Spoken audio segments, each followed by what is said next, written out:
What is going on, everybody? It is episode 226 of Pop Culture Crisis. My name is Brett. I am here with my co-host. Would you introduce yourself, please? Hello, Crisis Actors. It's Mary. I'm seeing some calls in the chat for Brett to bleach his roots for 20 crisis parties. Do we have an answer? Yes or no? I will do that. On the record. Yes, I will do that because it is. I actually like it with the root showing. Kind of. It's got a unique look. No. That's an interesting take. Ow! Ow! Ow! Did you introduce yourself, or did you just go right into insulting my hair? I did introduce myself. Thank you very much. How you doing today? I'm good. How are you? I'm generally fantastic today. Okay. Yes. And we have a guest host today. Would you introduce yourself, sir? My name is Chris Bertman. I'm a writer for Timcast. Man, mushmouth. Jeez. No longer fresh meat. I am leftover meat. Your second episode now. Second episode. Time. It's my first time since my first time. Did you? I actually saw a meme yesterday. It says like me after my first rodeo, or like me at my second rodeo. It says this ain't my first rodeo. So that's how I'm kind of like looking to go to a rodeo now, just so This I can is do literally my first rodeo. Yeah, I kind of want to do it. So we got a bunch of stuff to talk about today. We got a whole ton, and I mean a ton of DC Warner Brothers news that came out. And this it's an exclusive article from the Hollywood Reporter, and there is just a crap ton of articles that have kind of sectioned off from that, covering the various topics. We're going to do all that information. We're going to talk about Kevin Spacey and his ridiculous plea for sympathy while on trial for absolutely abhorrent crimes. And then after that, we're going to talk about the not exactly a crime, but definitely creepy article about She-Hulk writers and what they think is okay to show and talk about around children. So if you guys are ready, we will just get right into it. We got Podluck. We got a bunch of other stuff. Are we ready, Mary? We're ready. Are we ready? All set. All right. I'm excited to get into this one because whenever there's like a lot of stuff to cover in like one article, I want to get going. So it says DC is at a turning point. James Gunn pitches secret movie. Dwayne Johnson flexes his Superman power, and he will never be Dwayne Johnson. He will always be The Rock to me. Same. So basically, what we know for sure is that Man of Steel 2 is in development. They are pitching the idea of Christopher McQuarrie being the writer because he has worked with Henry Cavill before on the Mission Impossible franchise. He was in Mission Impossible Fallout. He was also part of they wanted to do a Superman movie in 2018 that they wanted him, like Henry Cavill, Christopher McQuarrie, to write it and have it be based around Green Lantern. But that obviously fell through. They ended up working on Mission Impossible.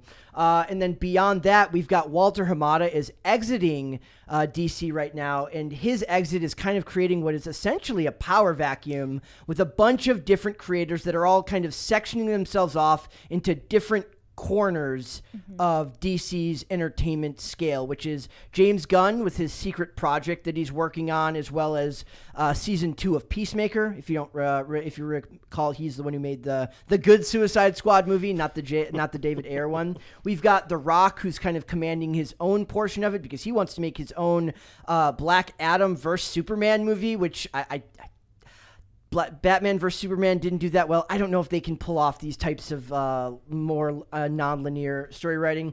We've got J.J. Abrams, who's apparently still making the Ta-Nehisi Coates Superman movie that literally nobody in the history of the world actually wants.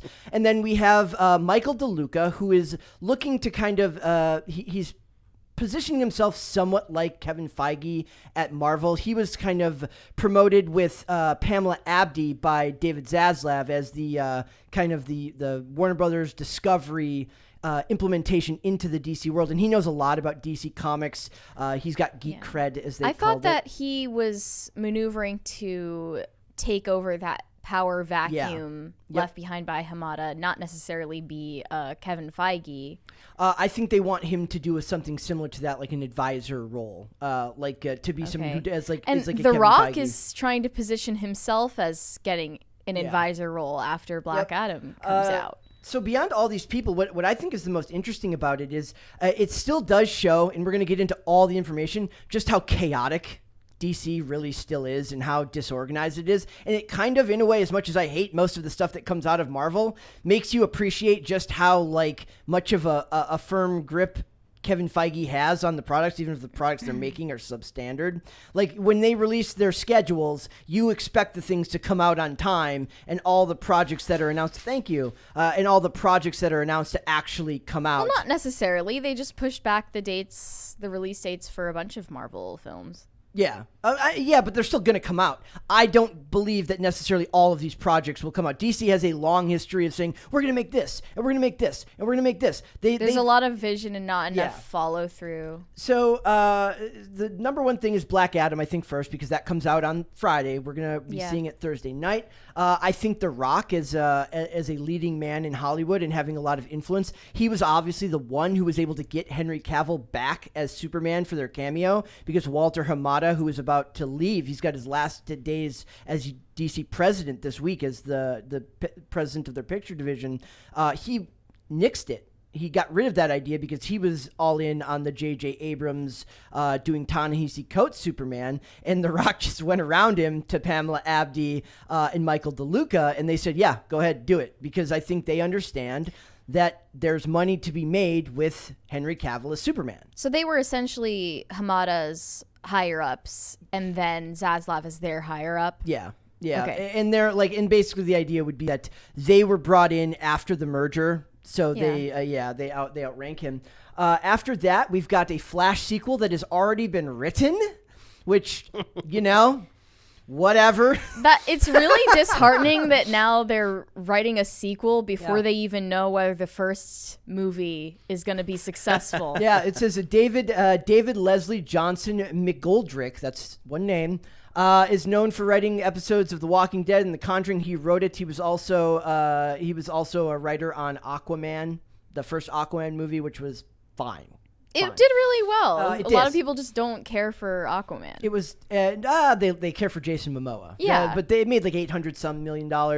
And then so Walter Hamada tries to basically get out Henry Cavill. And I don't know why. He wanted to get rid of every last vestige of that Snyder universe, which is weirdly now being re-implemented in weird fashion, meaning Henry Cavill's being brought in for a cameo in this. Ben Affleck, as we know, is being brought back in for a cameo in Aquaman. Obviously, Aquaman is still left over from the Snyderverse. Wonder Woman 3, as we learned just last week, is still, the script is done and they're getting ready to go into production. Why exactly did Hamada have such a beef with Zack Snyder? I think Snyder had a lot more control than one director usually has over an entire... But that makes sense, Yeah, it does. Because he was good at his job and made the money. He made the money, but the argument that they would have made is that Batman versus Superman, while it made some money, those two being the biggest superheroes in the world, should have made far more than it actually did. It seems like Hamada just had a problem with Snyder over lacking the creative freedom to do those outlier films like, the 2019 Joker is more of an outlier. It doesn't have to be included in a locked down slate that's scheduled way ahead of time. Yeah. And then speaking of outliers, we have Matt Reeves, who's developing his own Rogues Gallery filmverse of sorts. I love that they said, yes, movies, not series, because that is what I want. I don't want to commit to watching episode after episode. So it says that the report also includes news that Man of Steel 2 is in development with Henry Cavill, and then the details include that Matt Reeves is meeting with writers and directors to build up movies, not series, that focus on Batman's Rogues Gallery, with villains mentioned being Scarecrow, Clayface, Professor Pig. I would like to see them do Hugo Strange or Black Mask better than they did Black Mask in... the Harley Quinn movie, the really crappy Birds of Prey movie. Notice also who's not getting mentioned, which is anything to do with Birds of Prey. They're just like, we can't pretend. The Rock had an interview where, I think with Variety, where he said that he understands that you're going to get the most profitable films out of the big names, Superman, Batman, The Flash, Wonder Woman, etc. But he wants more focus on other peripheral characters in the DCEU. But that's a little bit, it can be done right, but it's a little bit hypocritical because we've complained here about how in the MCU, they keep cropping up these new obscure characters that nobody has ever heard of. I would argue that for villains, I would rather see villain TV shows than movies. Absolutely. Why? I think if the characters are more complex and they have to use more complex storytelling to make you side with them at least a little bit. The Joker is the outlier. I think that's the exception, not the rule for something like this. I would like if they're going to do a Penguin series, if they're going to do a Riddler series, all these things. I don't think they're doing a Riddler series, but I think that if you're going to have a more complex character that has more gray to their character development, you need more time to flesh that out and save the movies for the big blockbuster kind of easy to understand films that everyone can be on board with. Everyone can be on board with Henry Cavill as Superman. By the way, if we get Man of Steel 2, then I don't think Henry Cavill should be a James Bond. He's too old for it anyway. They're talking about him being James Bond. He's one of the names that's been floated. Is he British? I don't think. Yes, he is. Oh wow. He's also I like. I find it weird that he's British playing Superman anyway. Yeah. No, that's fine. It's fine. I mean, it's fine, but it's just an interesting choice. Yes. Just like you keeping your roots unbleached. If we get 20 Crisis Parties. But the thing is with that, though, is he loves playing that character. And what they need to do right now is focus on actually getting people excited again about their properties. Yeah, and I don't know if Black Adam is going to accomplish that.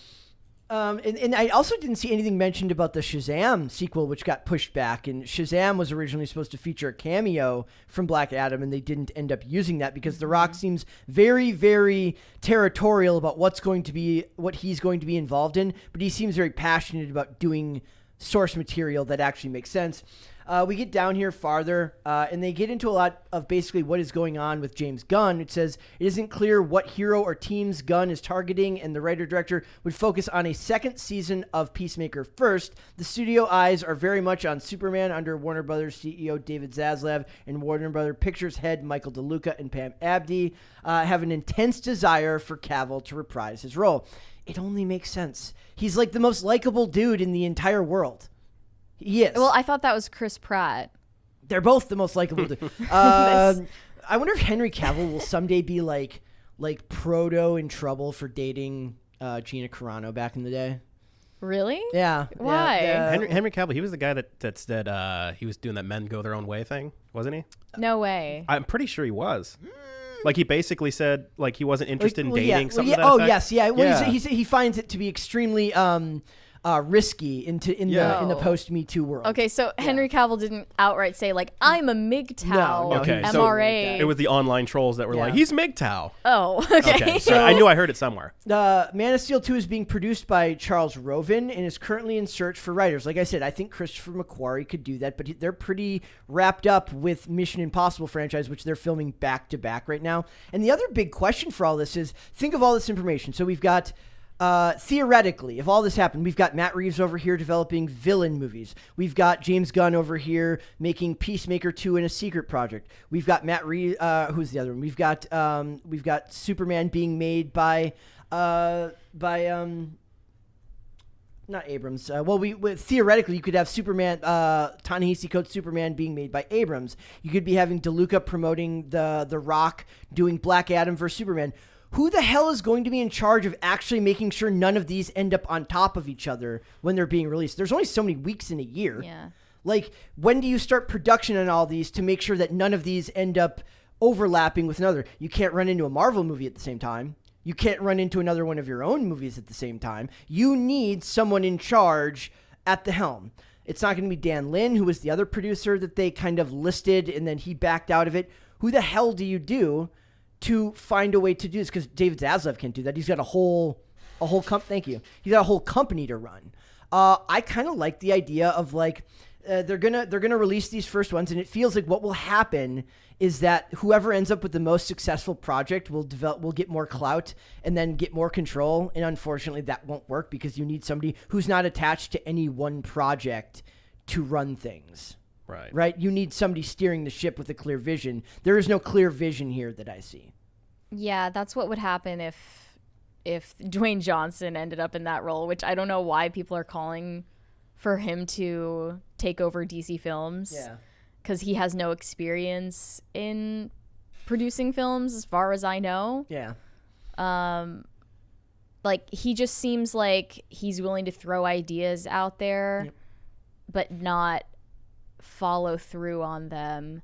I think the Ta-Nehisi Coates Superman film, the Black Superman Outlier film, is also like definitely gonna bomb if it actually becomes real. That was like, I don't know if they're gonna follow through on that either.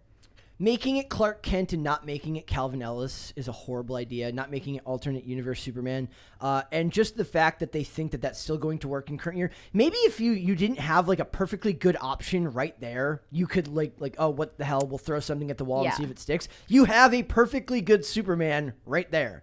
You don't need to do your independent Superman movie. I don't care if it's an Elseworld story. I don't care if it's not connected to the larger DCEU. You don't need to do that. Like, J.J. Abrams could be doing a host of other things. That's the other thing. We didn't even mention that the Constantine movie is going through with Keanu Reeves and the original director. All of this stuff is supposedly happening, and who the hell is in charge over there to tell them what date is this going to come out? When does production need to start? There's a whole bunch of stuff that needs to get worked out before any of this information can actually be implemented. And there isn't oddly enough, The Rock might have the most like clout and ability to actually do it, but he doesn't have the time. You don't need clout to do this job, though. If we've got The Rock, clout doesn't help. If anything, it's a distraction. What I'm saying is that The Rock just went to Walter Hamada and says, I want to put Henry Cavill in my movie. He says no. He goes, all right. He just goes around him. You need somebody that can't be gone around. You need a bit like you need a Kevin Feige who is the final boss that you have to get past if you want something approved. And they don't have that vision right now. And this has been an ongoing problem with DC since 2015. I don't see anything different. It's exciting. I want to see Man of Steel 2. Henry Cavill is a fantastic Superman. It'll be interesting to see who they get to direct it with no Zack Snyder to do so. Well, everyone is saying this is going to be the restoration of the Snyderverse, but Zack Snyder isn't back. No, he's not. This is just it could be. I do want to point out though that the most impressive thing is here. Remember how many times we've talked about every time Ben Affleck comes back, he looks different. They just call Henry Cavill out of the blue. He's like, "Yeah, I still look like Superman." Right? Like, he's just Superman all the time. I want to bring up some tweets I saw of people saying this is a vindication nation for Ray Fisher. Yeah. Brett explained this to me like I just crash landed on this planet. But people are saying, remember when Ray Fisher said that the people who were currently at Warner Brothers were not fit for leadership and you all called him a diva? Now it's been confirmed Walter Hamada was holding Superman back because he hated Zack Snyder and wanted none of his influence. So okay, here's the thing though. But it's neither here nor there to Ray Fisher because his beef wasn't even like about Zack Snyder. Well, his beef was that when the movie was under the production of Zack Snyder, his character was being treated well. But he wasn't like pro Zack Snyder. He was pro himself. Yeah. And I also want to point out that it's bull that he made it about race and not just the fact that Walter Hamada, like he could have very easily said Walter Hamada is a bad producer that just wants to get in the way of Zack Snyder's vision, but he didn't say that. He made it. He called Walter Hamada and Jeff Johns racist. So right now, as Walter Hamada is walking out, Ray Fisher tweeted, "Not sure why I'm trending, but this would be a good time to mention Walter Hamada still owes an apology to the participants of the Justice League investigation. Had he not attempted to cover for Jeff Johns' toxic and discriminatory behavior, we wouldn't be here right now. Accountability over entertainment." And I wonder what he's been doing since then. He is a diva. I don't care what he says. He's still a diva. You shouldn't be airing that. That stuff should be aired out in private and behind the scenes if you actually want to keep getting work.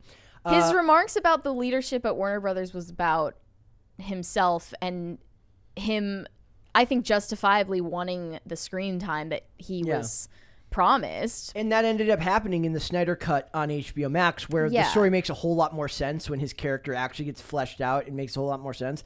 But to me, after he said all that stuff, it just annoyed me. But like now we have Walter Hamada, his legacy in some people's eyes, is going to be this Ta-Nehisi Coates Superman movie.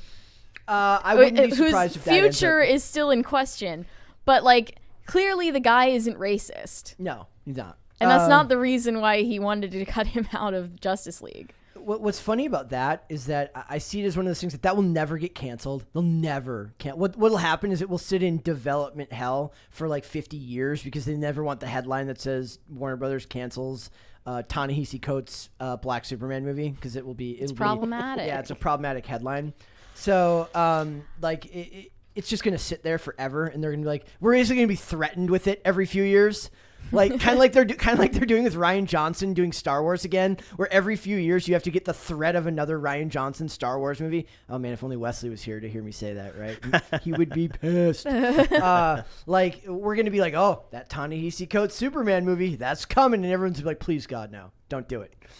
I love this other Ray Fisher tweet where he said, "Remember that time Walter Hamada and Warner Brothers tried to destroy a black man's credibility, his own, and publicly delegitimize a very serious investigation with lies and press?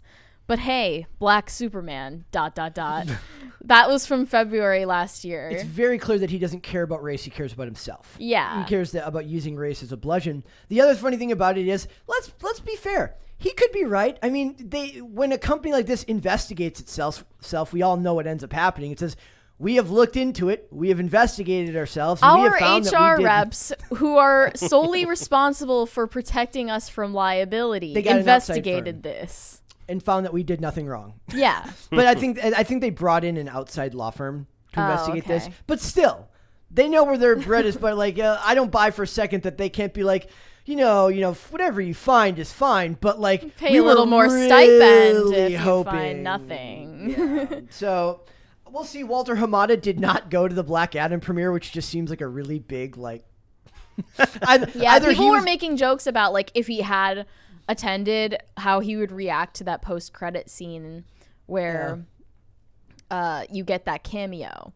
And, he's just like... Or it'd be really funny, like, everyone's filming it in the theater, and it's just his one person gets up out of his seat and walks out before. Throws his popcorn. I'm not watching the rest of this. I just want to talk a little bit more about Matt Reeves because they're talking about we have the Colin Farrell Penguin series that is coming out. It goes into production at the start of next year, and they're building out writers and directors for movies.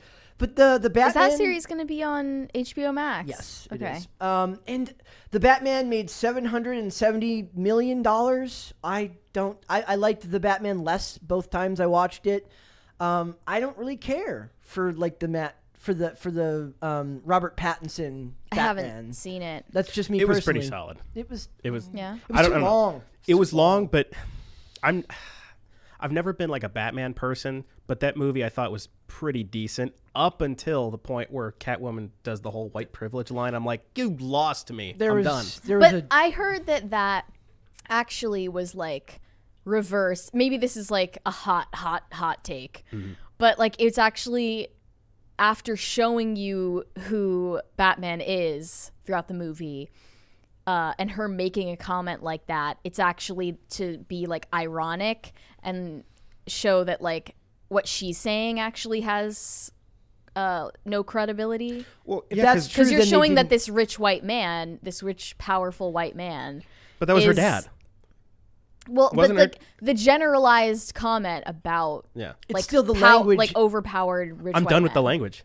It's like the language. I'm just so diluted to it. The rest of the, but it's like people are saying that it's actually like turned on its head and it's making a statement about her overgeneralizing. If the rest of the movie had used similar language, I could buy that. Sure. But the rest of the dialogue in that film is extremely evergreen. You could place that dialogue at any period in time and it would fit. That is a very, very current year term to just throw in the middle of a movie. It's awkward. That is actually presented as almost timeless. There isn't really a set time period, if I remember correctly, in which that movie takes place. So to have something that out of place, the language itself, not just the message of the language, but the language itself felt like a studio note that said, you need a Yas Queen Slay. By the way, like the timeline stuff is a reason I'm glad that DC has extended universe, not a multiverse situation. They do have a multiverse.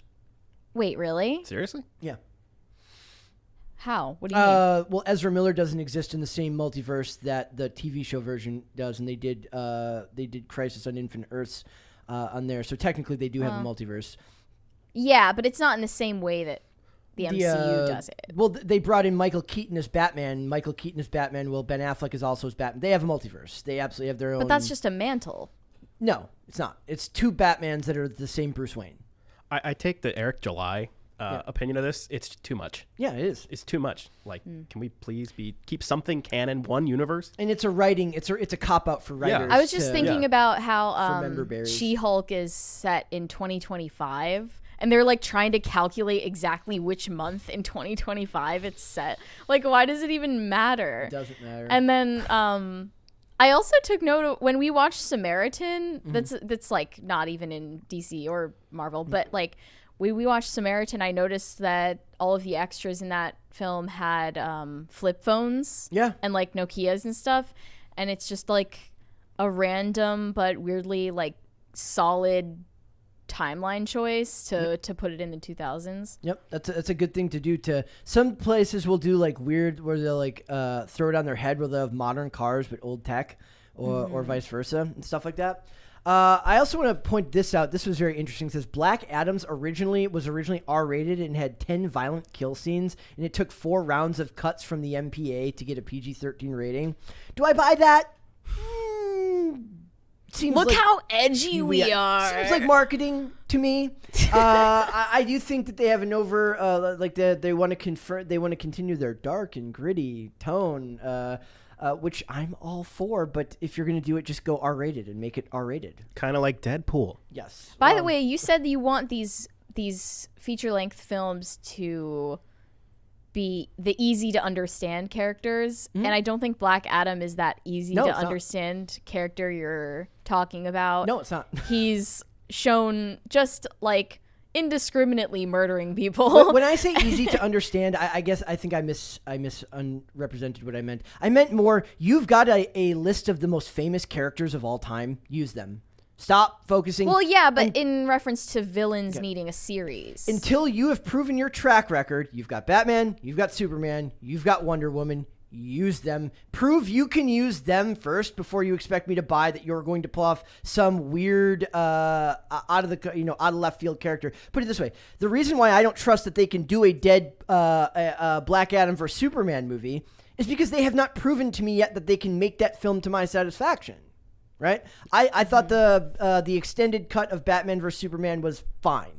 But I don't believe that is that they have a good enough track record to prove that they could do that on a regular basis. They need to make more successful projects before I buy into that. Well, there's a reason why Hawkeye and Black Widow in the first Avengers, they were side characters. Yeah.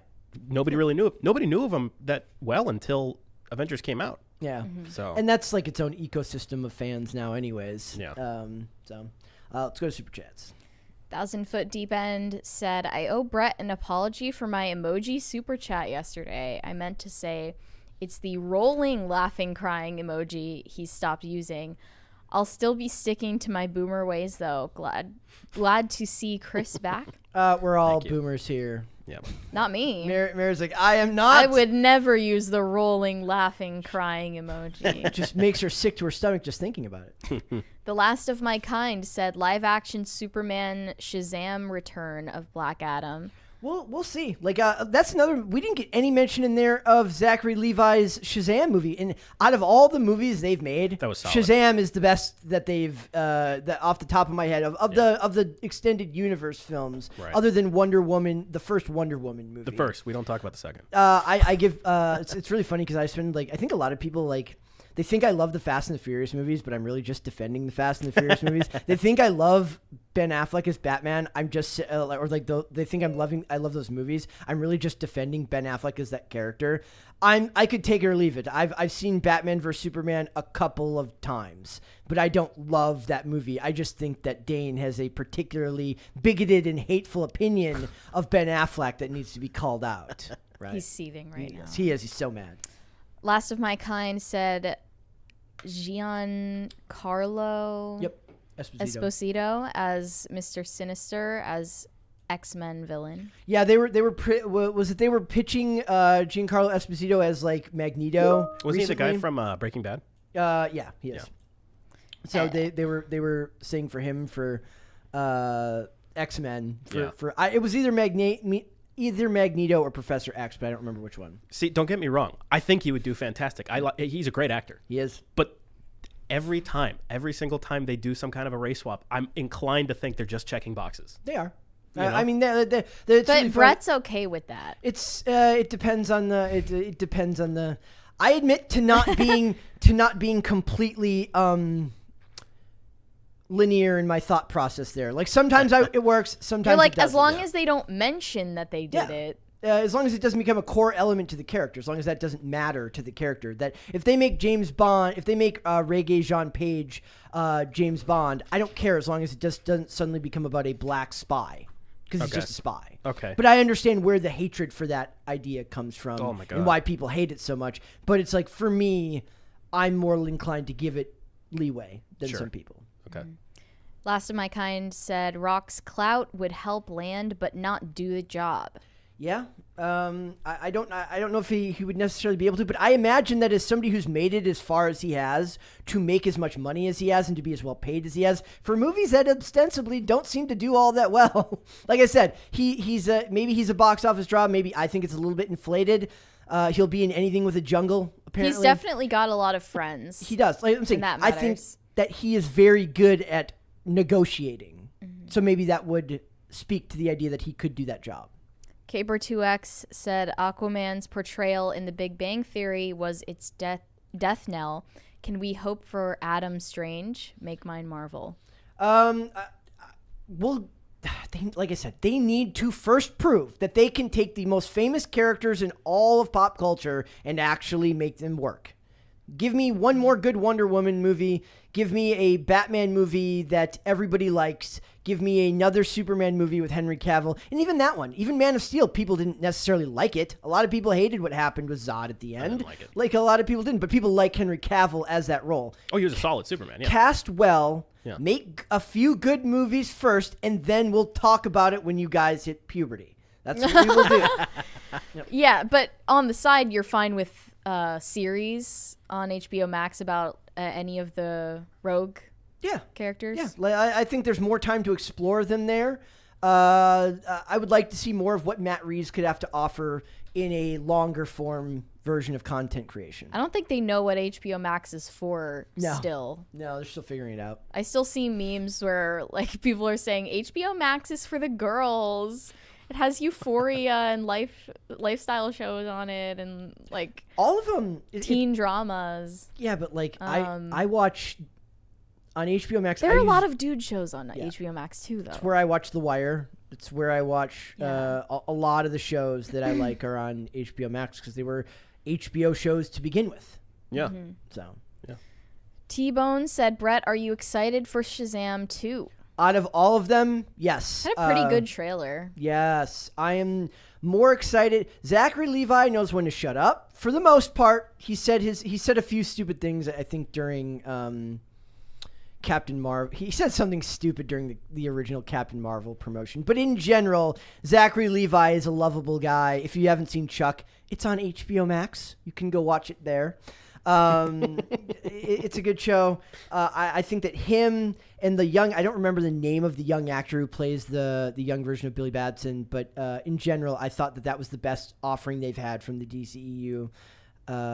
Forgettable villain, but Mark Strong plays a great forgettable villain. So. Just going based off, I knew nothing about Shazam. Yeah. It was a solid movie. Yeah. It's just something that everybody in the family can watch. Yeah. Decent values. I liked it. Yeah. By the way, I feel it's my duty to mention that Ezra Miller is possibly going to spend time in prison 26 for years. felony burglary, petty larceny. It's never going to happen. Not going to happen Not because celebrities are above the law. But just thought I would mention because somebody in the chat before we started the show said, I'm just glad I haven't heard about Ezra Miller in a while. Well, I'm happy to ruin your day. Well, not just that. Then the actress Issa Rae had a lot to say about how Hollywood's protecting him. Which, let's be fair, they are. They are. It's not for the reasons she was saying, though. It was like because he is a white man, and it's because he's like about to helm like a $gazillion movie that costs like 200. Money. I wonder how much that movie cost to make, given how long it's actually taken for it to come out. It's got to be well over $500 million now. Like that $250 million price tag might have been accurate in 2018 when the this was supposed to come sequel out. written too. I Yeah. can't imagine the faith people are pouring into this before it's even out. It's insane. Wayward Soul said Jeffrey Wright's "Oh, this guy's hilarious" line. Was that from the Batman, or like I'm not sure if I'm missing that one. Like I said, I watched the Batman twice, and I liked Jeffrey Wright fine, but like there's an example that the race swap there didn't bother me entirely. I still think that J.K. Well, it's not the race swap that bothers people. It's the consciousness and like self-referentiality. I don't know if that's a word of it that bothers people. And You can't ignore it. They did that. I have to fight to not be annoyed by it, not because of what they did, but because of who we know did it and why we know they did it, right? So I get it. I get why it bothers people. So, all right, let's move on. Do you want to talk about Kevin Spacey? Yeah. Let's do it. Go for it.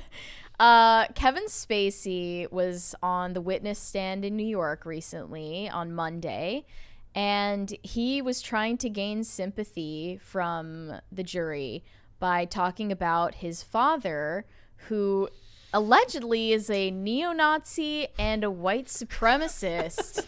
It feels like he just picked. He's like, what's hot right now? What's gonna get me the most sympathy? So I really don't understand why he was getting into this amount of personal information on the stand when it really is only tangentially related to the case.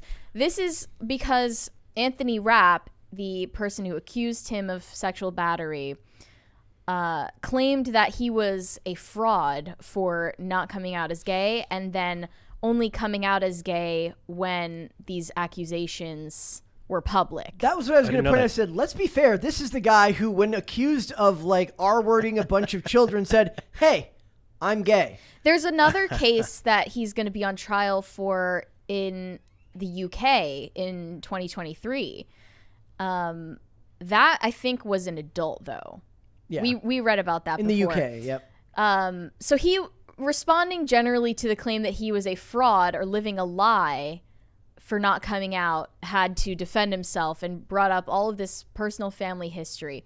He said, "My father was a white supremacist and a neo-Nazi. I've never talked about these things publicly ever. I grew up in a very complicated family dynamic." He said that in his family, they were subjected to a bunch of racist rants from his father. He would constantly go on diatribes about his racial vitriol, and they couldn't invite people over because of that. Because he was afraid that his dad's going to say a bunch of weird stuff around the kids. He said that he couldn't come out as gay because his father would yell at him even at the idea that he was gay because he was into theater. He said, "Don't be an F word," quote from Kevin Spacey. "I won't say it here because it's derogatory. I certainly had a degree of shame." So that's his excuse for coming out as gay in his response to Anthony Rapp's accusations. Yeah. This accusation, by the way, I don't think there's a way you can get out of this when you're admitting that the context is true. Yeah. The context is that he was hanging out with another adult man and a 14-year-old boy. Yep. As like a trio of like friends. No one is friends with a 14-year-old boy at age 26. I'd like to point That's out weird. that was John Barrowman that they're talking about. Yes. John Barrowman, who plays Captain Jack Harkness on Torchwood, and last year or 2 years ago, got in trouble for like pulling his dick out on. Sorry, I said it. It's fine. Pulled it out. He said it. Pulled it out like on set, and then it was like, I was just trying to like lighten the mood. And then everyone's like, great minds think alike. and then it just disappeared. The story just disappeared. Everyone's like, oh, well, stuff happens. No like, wonder Spacey and Barrowman got along so well. Yes. Very, very. Spacey claims that he was interested in Barrowman at the time. All three of them were on Broadway shows at the time. But the context here is that one night he went clubbing. They were at a nightclub with Anthony Rapp, 14. I'll reiterate, 14 years old. And then they like came back to his apartment after that. Then after that night, Kevin Spacey had a party at his apartment. And after everyone left, Anthony Rapp claims that that's when Spacey made sexual advances towards him. And then he fled the apartment after that. Spacey says that his publicist pressured him into apologizing after these accusations were made public. Yeah. And that he, in his heart, knew that he was not guilty, but he felt like he had no choice but to say sorry if that happened. Spacey is such a scumbag. He offered the sincerest apology for what would have been deeply inappropriate drunken behavior. So it wasn't a full admission, but it wasn't denying that the context of that happened, that you invited a middle school age child to your party that likely had alcohol and many adults there. And let's face it. And no supervision. What we need to be asking is why the hell mid-20s Kevin Spacey is hanging out with a 14-year-old. And why the hell he feels so comfortable admitting that he was doing that. Yeah. Dude, I get people on Twitter that like start yelling at me, and then I yell back, and then I find out they're like 15. I'm like, back off. Like, this isn't even in person. I'm just like, I don't even want to talk to you. I was saying, the internet is like very, very different than real life. How does this happen in real life without you not realizing that it's bad? You have to know. I think it's interesting that he felt that pressure to apologize if he genuinely believes himself to be innocent, because his publicist told him they're going to call you a victim blamer if you don't respond this way. Yeah. And it was in the height of the Me Too era. That makes sense that he was thinking about it like from that PR perspective. I thought this was before. Like this, the year it was before? in 2017 so, like, that this article came out. Yeah. On BuzzFeed from Anthony Rapp. So that would have been right at the start of Me Too? I don't. It depends on when in 2017 it happened. Late 2017 was definitely the peak. And then let's not forget the creepy Christmas video thing where he's in front of the fireplace. Yeah. Right? Where he's like, God, yeah. Where he gives like a life update, and it's like the creepiest. Like it's like half serial killer, half House of Cards character. Like it's. Are we allowed to play that copyright wise? That's a very good question. I have no idea. I'm always asking that. Yes. Does anybody know? I wonder if Kevin Spacey would allow us. I would love to revisit that because maybe if the sound's off. Well, no. You have to hear his. What do you even search for? Kevin Spacey weird video. I don't. It'll come up. I'm not first searching that. Result. I'm not searching. Oh, Kevin Spacey Christmas Eve video is the first thing that comes up. Yikes. They played it on ABC News. It'd be funny if he copyrights us.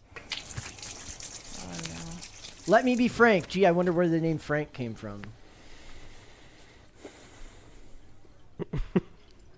Yikes.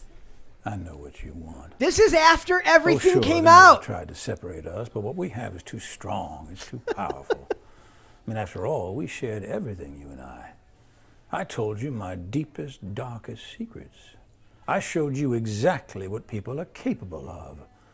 I shocked you with my honesty, but mostly I challenged you and made you think. And you trusted me, even though you knew you shouldn't. What? Like, go to the fireplace where he's like awkwardly poking at it, but not even like stoking the flame. Is it the same video? Was it a different creepy video? I think it's a different. What is this? It's like I never saw this one. Came out December 24th. I remember the fireplace one. Yeah, I'd say this one's been, yeah. Like he's not even doing anything to the fire. It's just weirdly. It'd be funnier if it was an You electric didn't fire. really think I was gonna miss the opportunity to wish you a Merry Christmas, did you? It's been a pretty good year, and I'm grateful to have my health back. And in light of that, I've made some changes in my life, and I'd like to invite you to join me. As we walk into 2020, I want to cast my vote for more good in this world. Ah, yes, I know what you're thinking. Can he be serious? I'm dead serious. And it's not that hard, trust me.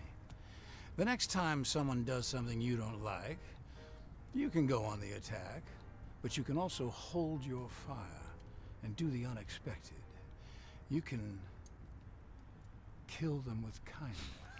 This is after one of his accusers. I think maybe two. I think it's like 3 or 4. Like multiple people have Multiple died. accusers of Kevin Spacey have died in mysterious circumstances I didn't know before. He's a real life villain. Like not natural causes. No, he's like what? He's like a real life villain. And then he posts this video. Yeah. By the way, those were a year apart. The one was December 24th, 2018. The other one, the fireplace one, was December 24th, 2019. He is dead serious. So it says a lawyer for Spacey who has denied the allegation, as well as other sexual misconduct claims, argued for a dismissal of the case, stating that Rapp's legal team has failed to prove his allegation, meaning that they were talking about that he's accused of the claim was of intentional infliction of emotional distress. Yeah, and the that charge was of dismissed. emotional distress was Dismissed because it was like redundant, according to the judge. But he's still on trial for sexual battery. And Can they even get him for this? I don't know. This was so long ago. It was in 1986. That's pushing 40 years, man. Yeah. The guy, Anthony Rapp, is 50 years old now. Oh my god. It's just it's And bonkers, and it It's lets you know how difficult evil. to get justice. It's not. There will be no justice for like what's the? If I were Anthony Rapp, I would be afraid for my life. Yeah. Like, I wonder if he has enough like security and safeguards in place for himself. Like, I'm not like outwardly saying that Kevin Spacey's responsible for the death of some of his accusers, but It's very suspicious. it's suspicious, and I would be afraid in Anthony Rapp's shoes. Out of all the people that are accused of stuff, Kevin Spacey's probably the scariest out of all of them because he seems to always get his way no matter what. And now he's choking up and starting to cry in court, pretending to be this victimized little baby. And he is apologizing for his previous apology. He learned the lesson that you shouldn't apologize when you don't believe you did anything wrong. That's true, but you know what you did. Yeah. Well, they have no shame. That's such a heavy thing, though. Like, if somebody accused me of R-wording somebody, I'm not apologizing if I didn't do it. Yeah. So the fact that he apologizes, it's creepy. He apologized for what would have been inappropriate if it happened. Okay, OJ. But it's like, Jeez. it's literally OJ if I did it. Like, Oh my god. Didn't they pull So that book? creepy. Remember that was a book? That was like 15 years Yes. ago. Yeah, he wrote a book that was called If I Did It, This Is but How. come on, bro. And then like the government or somebody said that he couldn't write about it because he couldn't profit off something or something like that. some people don't- just yeah. like to throw their weight around Yeah. in the public eye that way. Right. So Look what I can get away with. I don't think he ends up facing any justice for this. Call me jaded, but I don't think he ends up getting in trouble for this. I think he gets away with it. What do you prove? Like, how do you prove it? I mean, he's still got a whole other trial to go through. That one maybe you could get like what burden of proof would be less If that so person lives. if such a thing exists for this would be like how do you prove it 26 or however many decades later? How would you have proven it in 1986 though? You can't. It's happened behind closed doors just go with in the front of with no Congress. witnesses there. Yep. And like it's just impossible. Beyond this, we've got Harvey Weinstein is on trial right now. Who else was on trial right now? Not just him. Yeah, there's also Danny Masterson. Danny Masterson is on trial, so there's a whole bunch of them that are going. They're not through this. taking Shia Bill Murray. LaBeouf is even going Yeah? to trial in April For what? next year. He got accused of sexual battery by FKA Twigs. His ex-wife, No, he wasn't married to her. ex-girlfriend. They just dated in 2018. Yeah. But there's always a slew of these trials. Because they're all deviants. And then there's the Evan Rachel Wood situation with Marilyn Marilyn Manson. Manson. That's not necessarily a Me Too thing. Kind but of. She had the it was seen as documentary like made the about it. follow-up to the Amber Heard and Johnny Depp trial. She made a documentary about it. Yeah. There's the documentary, I believe it's on Hulu. Yeah. Hulu or And then there Amazon. was Rex Orange County. That's more recent. Arcade Fire. Yeah, the Arcade Fire situation too. It's just It's just a never-ending slate of these people, because the entertainment industry is uniquely plagued by this. I swear, like, the Me Too movement tried to place blame on everyone in society, all of these industries like tech and health and academia. Everyone has these same problems with harassment and misconduct. Believe it or not, it's definitely way worse in Hollywood, and they're not willing to admit it. well, let's face it. Like, there is no other industry that I can think of off the top of my head, at least, where a 14-year-old and an adult are going to be working together. And that's just considered normal. But they weren't even working together. They were just working in the same industry in the same city, and they became quote unquote friends. Well, think of all the Disney or the Nickelodeon stars who then had to work with adults all their lives, and then bad in stuff a way, happens to them. that stuff is unavoidable if you are working on a show that stars a kid. But like, they're all in this situation on different Broadway shows. Yeah. And he's inviting a 14-year-old to a nightclub with a guy, an adult man that he's interested in. And he's like, it was the 80s, man. It was totally different time back then. Like, so weird. That's basically his excuse. He's like, you know what? It was a different time. And his quote is, "I was very impressed with Mr. Barrowman. He was very handsome and very charming. Anthony Rapp seemed like a kid. John Barrowman seemed like a man." But then if you thought of Anthony Rapp as this kid who didn't belong, why were you partying with him and drinking with him and hanging out with him alone with another adult? Because you're all absolute scumbag creeps. Wait, didn't Family Guy do some kind of Kevin Spacey thing? There's a chat. Where are the parents? Are Anthony Rapp's parents still around? Why weren't they protecting him? Yeah.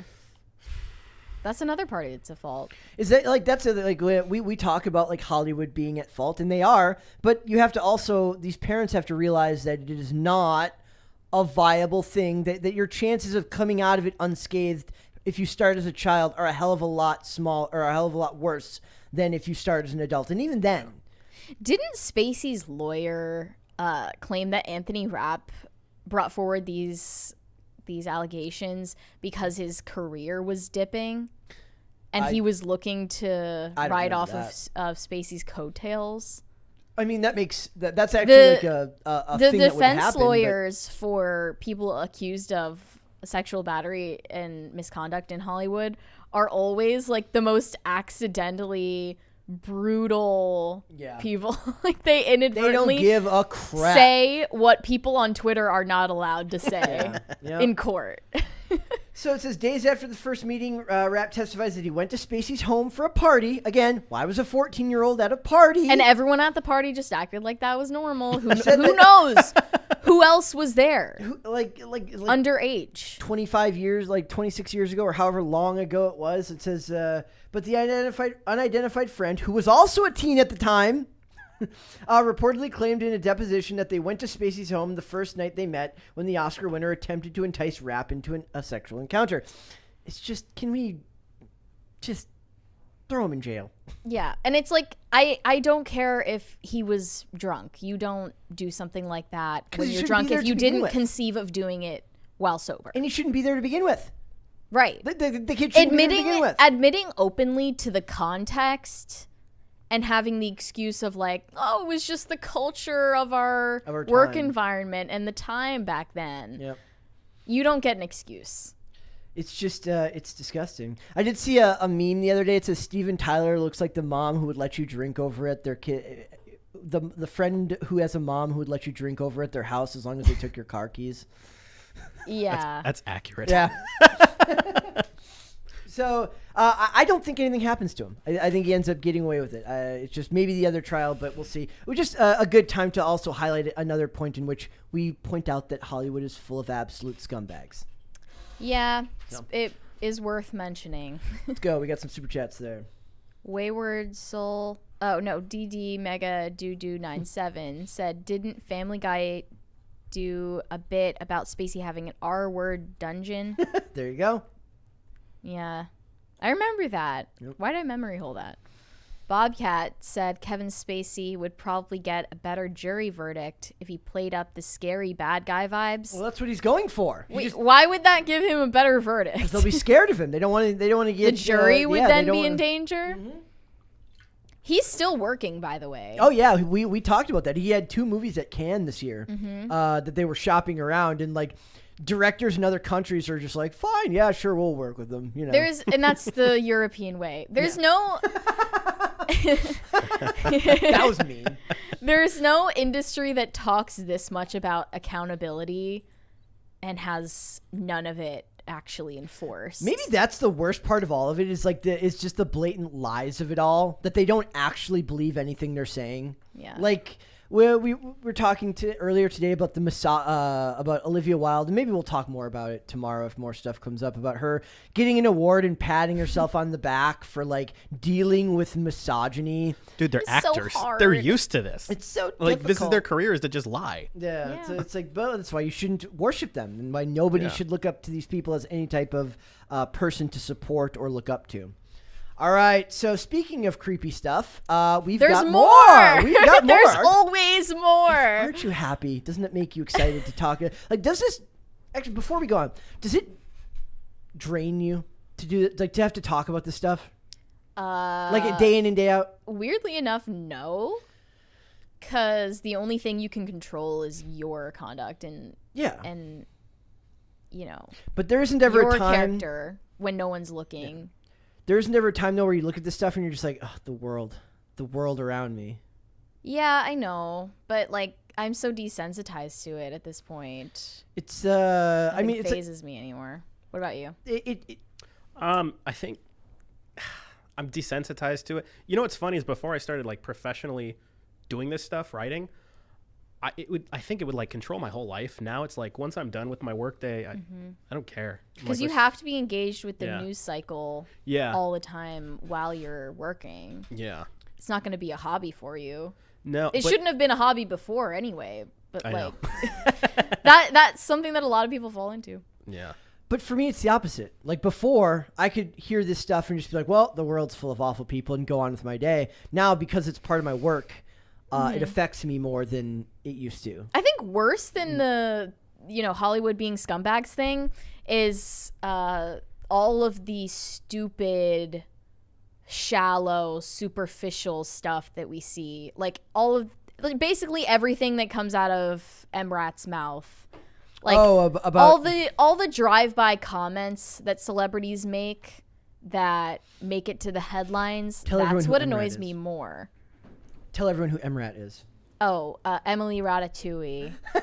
No, I'm not going to attempt to say her real last name. Where or like Madonna coming out as like I guess I'm Madonna gay. coming out as gay. Oh, Emrat coming out as bisexual. Yeah. It's a new headline of someone's like greed or solipsism every day. They just want attention. Yeah. That's it.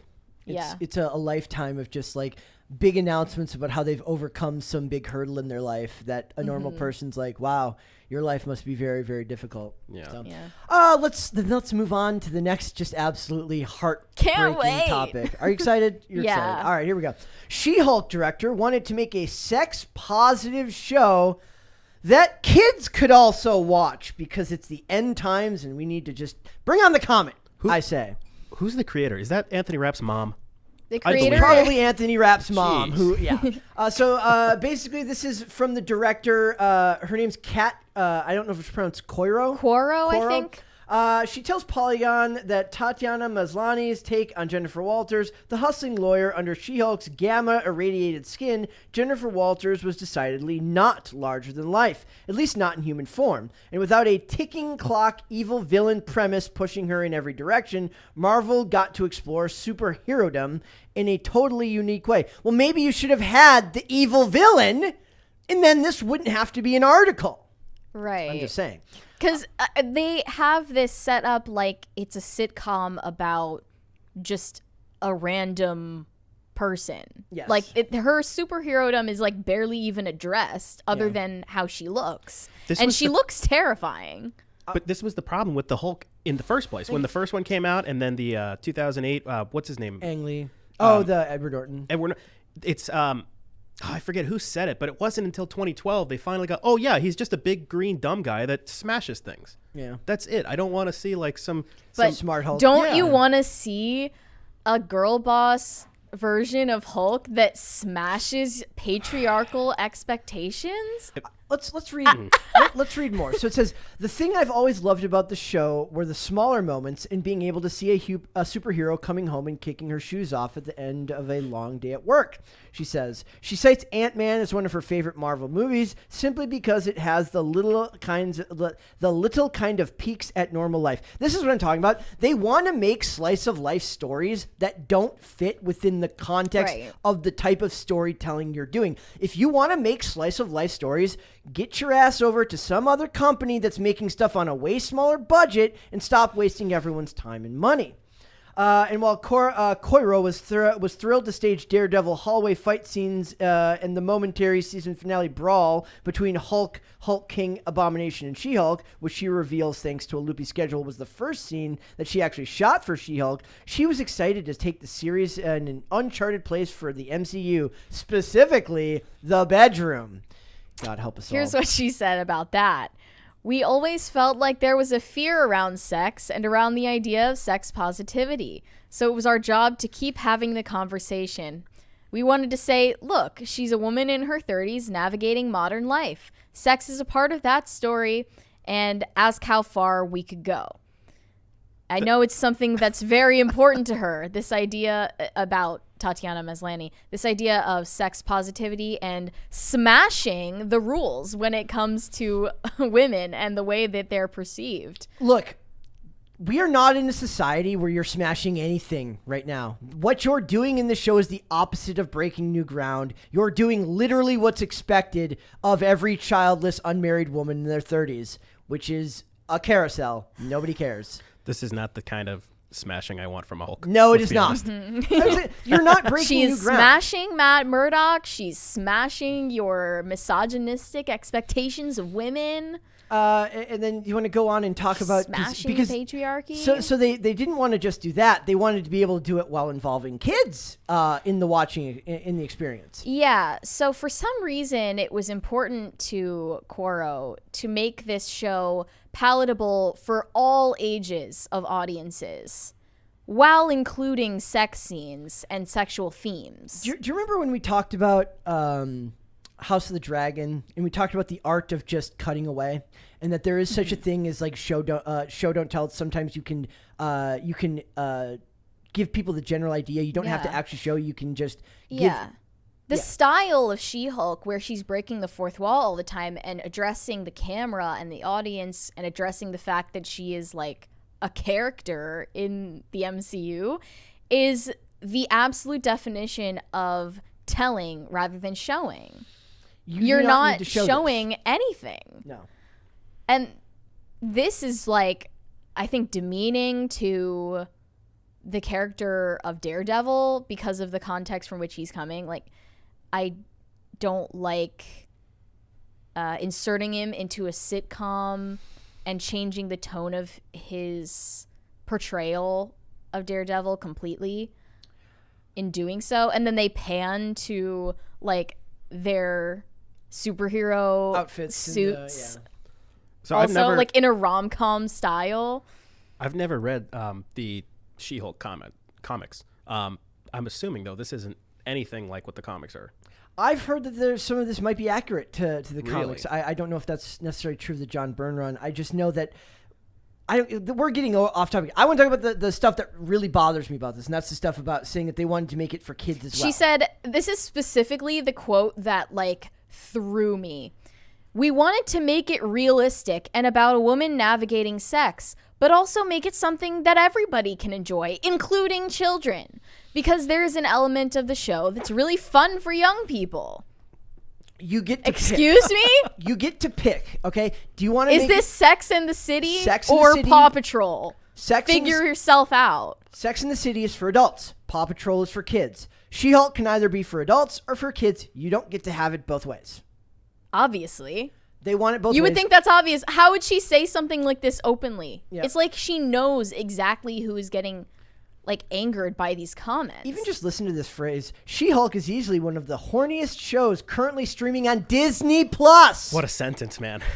Jeez. Like, think about the unrestricted access kids have to Disney Plus just because it has that Disney and here I was over here familiarity of their brand name on it. And I was the one over here saying that they should have left. They moved all of the Marvel Netflix shows to Disney Plus, and they should have just put them on Hulu rather than putting that stuff on Disney Plus, where they have to put a warning label on the start of the show, because Disney Plus skews obviously for children. Though you could argue now that it's mostly wine aunts, weird Disney couples that spend all their money going to Disneyland and those weirdos. So it says, she says that her goal was to deliver a show that could play to a broader youth skewing Marvel audience. The director says She-Hulk is the first show she's ever really worked on where she was receiving voicemails from 9-year-olds begging to hear what happens next. Kevin Spacey wants a call. 9-year-olds, by the way, who were probably introduced to this series by their woke Disney adult parents. Kevin Spacey's like, how can I learn this power? I was just thinking to myself, like, you wonder where all the perverts in Hollywood come from. It's right here. Yes. They're telling you who they are. They're out in the open. Yeah, they don't even hide it.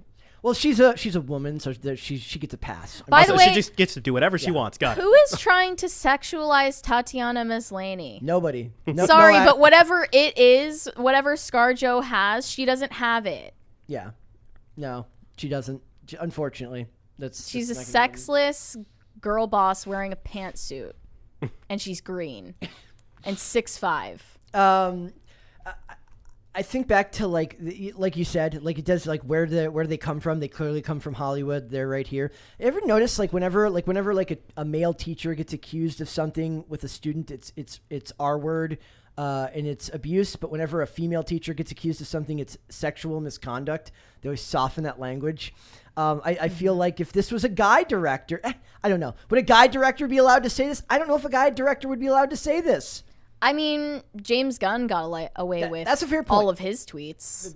And just because some people have this like sentiment that James Gunn is based or whatever, he got away with that in their minds too. I still haven't forgotten about that. Also, they make it about... I watched a really good video, you guys, yesterday from Wes from Thinking Critical, where they were talking about this, about why this show doesn't work. And it really does have to do with the fact that they're under this premise now that if it's a female show, that it has to be written and directed by women. But they're women of a very narrow life experience, which is, they described it as literally like California wine moms. They called this a heavily female writer's room. Mm-hmm. I can imagine the directions they would go with storytelling when they all share the experience of an affluent liberal white woman living in a city. Yeah. And who are like prioritizing their careers. That's the She-Hulk that they wrote about. So imagine there's a scene where a guy, like I think back to that very first scene in the show where the guy's like, maybe I should, like, where they're like, the guy's just being a jerk to her while she's talking about starting a trial. It's like, maybe I should take the lead. Like, maybe you need the guy in the writer's room to be like, maybe he wouldn't sound like such a whiny dick. Maybe he just was making a suggestion and you don't have to portray him as an absolute douche. Yeah. But because they probably encounter like the most whiny douches being in the entertainment industry, that is what they believe men to be. So I remember Marvel editing the violence out of Captain America and the the Falcon and the Winter Soldier, and a bunch of other scenes that got edited for blood and gore. But this stuff, that's just fine. It's just fine.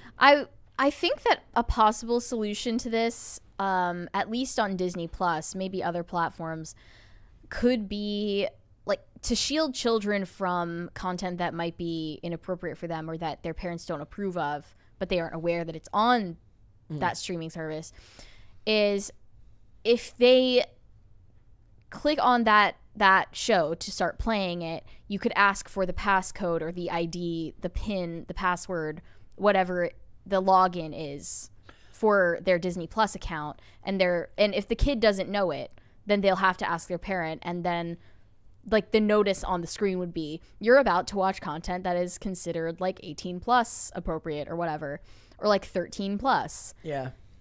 put in your passcode to verify your age. That's fair, but I know when I was younger, my parents had that similar kind of setup on like our cable box. I still figured out what the password was. I understand that kids will get around stuff, Yeah. but like that would at least do something. Yeah. So what other I'm trying to think of another genre in which this works. Like we just said earlier, Sex and the City wasn't marketing to children, were they? I don't No. think that, It was marketing more to like at the youngest high school girls. yeah. At Okay. the youngest. You can't market stuff that's for 9-year-olds that also does this in modern entertainment. If they can, it should get called out. At least, why is this okay?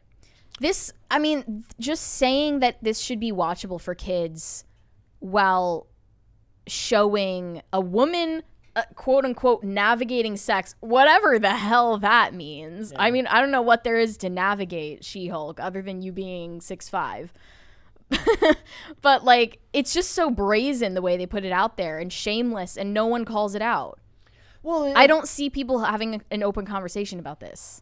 And the funny thing about it is, like, they call out everything else. That Hollywood loves to call out everything else. That's why Me Too pivoted to say that women were the victims. I'm not saying that oftentimes they weren't. Yeah. But instead of pointing to the big problem of like child trafficking or child victimization in that industry, they pivoted to make it a publicity opportunity for themselves. We also have it says when the show came out, I was getting these real awful messages. I'm going over to what they were talking about in this other article here. Yeah, IndieWire interviewed Quoro about how they were trolling the trolls with the show and how it's actually playing right into their hands whenever you troll them on Twitter. So it says, take that, you incel. We need a Take That, You Incel shirt. That's we need it on our soundboard. I want that to be our first piece of merch, to be a Take That, You Incels. So it says, when the show first came out, I was getting these really awful, mean troll messages, recalls series director Kat Coro. In a post-finale Zoom interview with IndieWire, just terrible things. You should die. You should die, and awful words. And as the series has progressed, they have started to go away because we address the trolls. The trolls are the villains. I want to ask them if there's ever any type of actual like commentary or criticism that they would find to not be trolls. Nope. Do you think like there's? I remember. Okay, no. Okay. There's none. There was a Where's a fair response to any criticism? Yeah. There was a thing where they had the Rings of Power showrunners answer 5 questions or 5 critiques on the show by people, and they were very carefully curated questions that they knew they could answer. They're like, here's this discrepancy with the lore. Can you explain how that makes sense in the Rings of Power universe? And the show has like a 35% audience score on Rotten Tomatoes. Nobody's like, the funny thing about it is, speaking of Rings of Power, it's not completely off topic. Did you know that the show was higher in viewing numbers than Rings of Power, along with House of the Dragon? Because of hate watching. Right? I mean, I don't know. I think a lot of the Marvel fans are just like... I think the people who are into She-Hulk, who like She-Hulk, especially enough to rate it online or do a review of it, they are undying supporters of it. They will never not toe the line. I don't think this stuff goes away because it's too much free promotion. Like, if this show can get that much bad press and still outperform Rings of Power, like... Bad press almost... does them a favor. Yeah. So we're part of the problem. Maybe we're part of the problem here. We apologize, guys. We're making things worse for everyone. I don't think it gets better because as long as the internet's around and there's a way to instantly push back, it just keeps happening. You know, another thing she mentioned in this same interview is that She-Hulk also addresses violence against women. She said it had the opportunity to address harassment, stalking, mugging, and more, but with its own flavor of comedy and the authority of people who have experienced such things firsthand. If addressing violence like on that level in a sitcom is deemed acceptable content for children as well. I love it's not even just about the sexuality. It's just like you don't know what you're going for with this show. You don't know the tone. Yeah, they don't know that there's a time and place for everything. And maybe the laugh lull sitcom show isn't where you address showing violence She-Hulk against women. walking down a dark alley and about to get her purse snatched. Well, I don't understand what this is. They addressed catcalling and all that stuff. Have you ever seen that video of polite catcalling? No. It's really. You mean when women catcall men? As No, a there's joke? one of a guy who says very, very polite catcalls to women. He What goes are to him and he they? goes, "You look like you unpack your suitcase as soon as you get home." Like you just give general, just like weirdly Yeah. obscure nice things details. to say about people. Yeah, like Is catcalling for men just saying that you're proud of them? yeah, there's catcalling for men. The ones like the girl goes to the guy. She's like, "You look like you can beat Zelda in one sitting." And That's he's a good like, one. thanks. And That's the a good guys one. and like, But that's it why, was like, meant as an insult. Yeah, like even like when they insult the men, they're still like, "Thank you," because they're just happy to get noticed at all. Like it's the meme about like women get like they open their inbox and it's just nothing but compliments, and a guy's thinking back to like when an old lady at a gas station complimented him on his hair in like 1995, and he still remembers that compliment to this very day. I think people remember insults more than they remember compliments, Yep. and they stick with them longer. And the power of bad attention far outweighs positive attention. That's why the writers and the director on She-Hulk are so fixated on it in every interview, every tweet.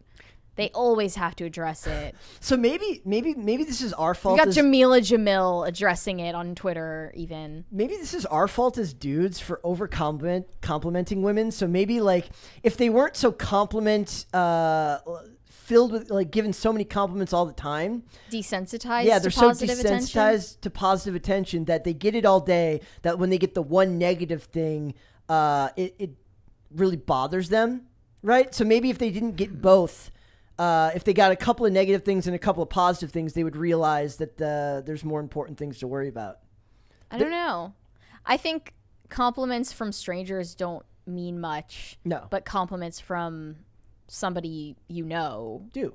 and care about, they mean something. But then one insult from a stranger somehow outweighs all of the compliments. So even if you have a small but dedicated fan base like She-Hulk seems to have, they don't pay any attention to their fans. They only pay attention to the haters. People say like nice things about my skating all the time, but the second somebody says one negative thing, it at least sits with you for maybe only 5 minutes longer, but it sits with you for 5 minutes longer. The Because nice it's stuff, more of a call to action, right? yeah, like to the negative change stuff, something. Yeah, the negative stuff just goes in one ear and out the other. Or I'm sorry, the positive stuff just goes in one ear and out the other, because the goal is to not think about it too much and to not care too much about it, because you can't let your life be dictated by the nice things people say to you any more than you need to let your life be dictated by the negative things. Writers' rooms are full of egomaniacs, Yeah. basically. So they're not capable of finding that balance. They need to find people who are a little bit stronger willed and who don't take things so personally. But as long as you're going to hire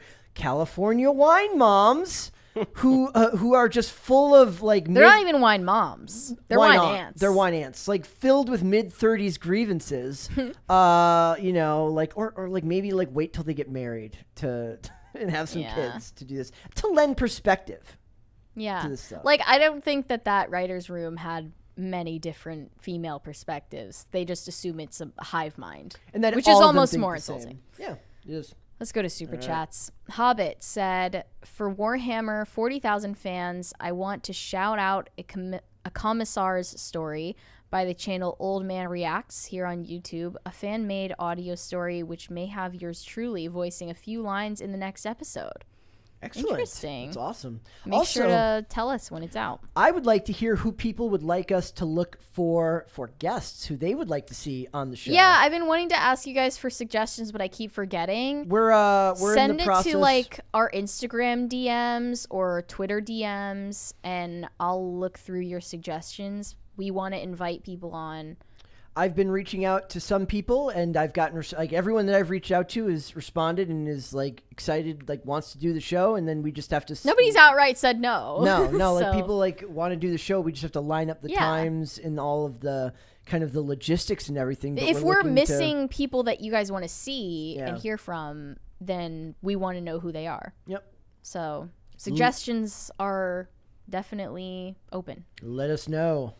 Tyler Hogue said, "What's up, all my gorgeous peeps?" Well, hello. Nothing much. Assuming he means us and everyone in the chat. DD Mega Doo 97 said, "Mary, when are you going to have Matt Fradd on the show or go on his?"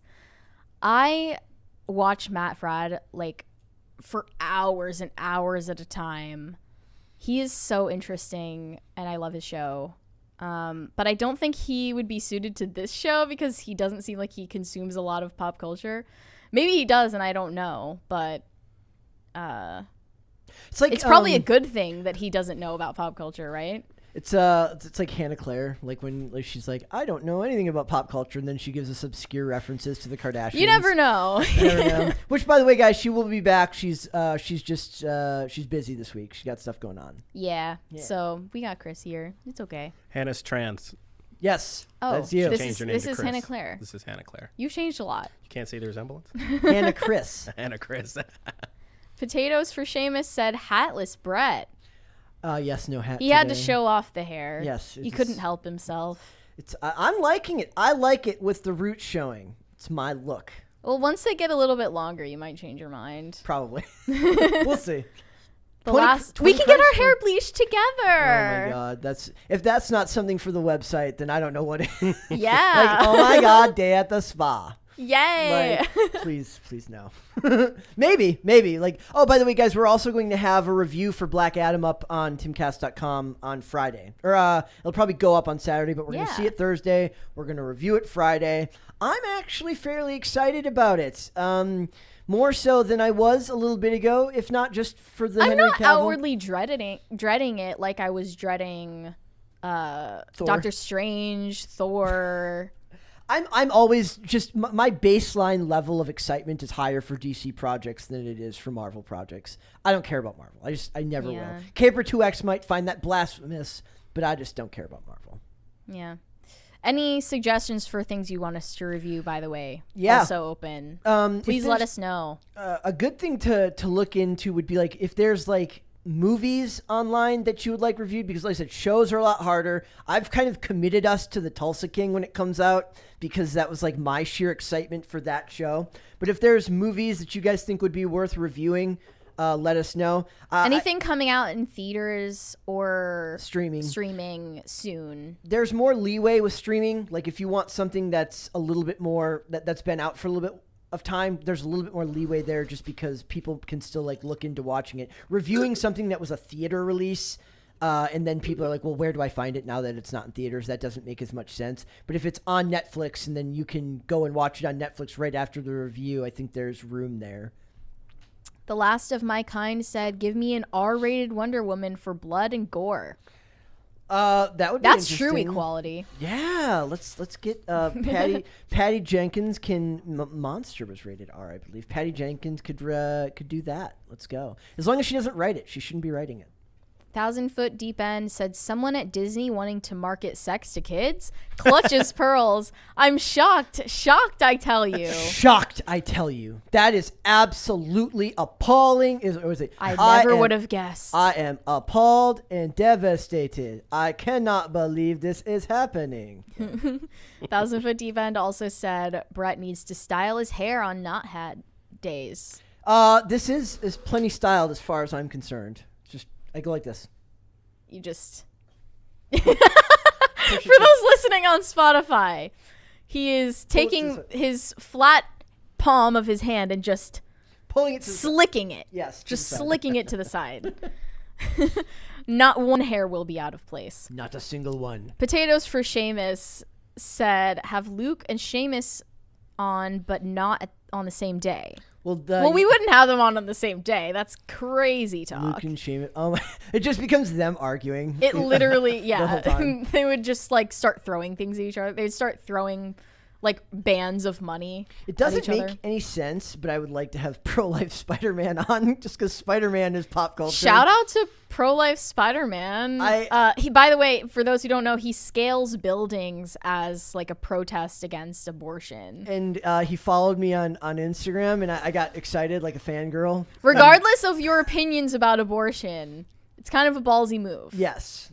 It's sort of like sitting in a tree that the real estate developers are threatening to cut down for a mall or a parking lot. Yeah. You got to put your own life on the line. Yep. Luis Aguilar said the Latinx hive mind wants more of Dane. Well, We do too. We miss him. I think he's going to be back in good health and back on the show on Friday, though. We pray for his fast recovery. Meme review Friday? Oh my, that would be like the most perfect timing? Perfect timing, because meme review feels like a Friday thing. Yeah. We'll do our meme review on Friday, guys. Yep. There are a lot I still haven't seen, and I don't want. I want my first reaction to be. There's live. so many good ones. Like there's like video, like it's crazy. Like so I've looked into it. Again, go to our subreddit and post whatever pop culture memes related to the show or not you want us to react to on Friday. I see Vera Dark in the chat. Oh. Hello, Vera. Hello, Vera. Hello, Vera. Nice to see you here. Yes, we will. Check your email. Check your email. Night Call said, can you guys invite Chris Gore? Great insight on cinema and probably all the trash shows we have to endure today. He is like if there was a roadmap for me to what I wish I could be linguistically for like, he is the opposite of me in every way, in which he is extremely calm. He has this very calm, grown-up demeanor when he talks about this stuff that just absolutely infuriates me. It infuriates you? No, the stuff that I thought you were saying his demeanor infuriates his you. demeanor is incredible. And like he talks about all the stuff that infuriates me, but he does it with this absolutely amazing way that I wish I had the capability of doing so, and I don't. I would love to have him on.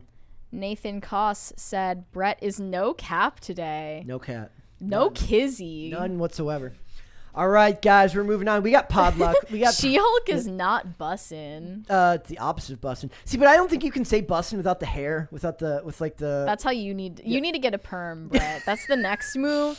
20 crisis parties and Brett will get a perm on his blonde hair. The funny thing is, like when the undercut first became popular again, like I remember a lot of videos like, do not do this haircut if you have a perm because it makes you look like you have a mushroom on top of your head. But that's now the style. Yeah. Okay, I have curly hair, so I don't need the perm. Yes. Yeah. 100%. Can't do it. You should get the Zoomer undercut then. You'll be bussin'. Just look at pictures from like 5 years ago. I tried it. It was Did you? Were you like, oh my gosh, I have? Were you like no cap? You're like, I now look like a character from Mario Party. Well, were you like on job, bruh? That was no cap. On God. On God. That was bussin' for real.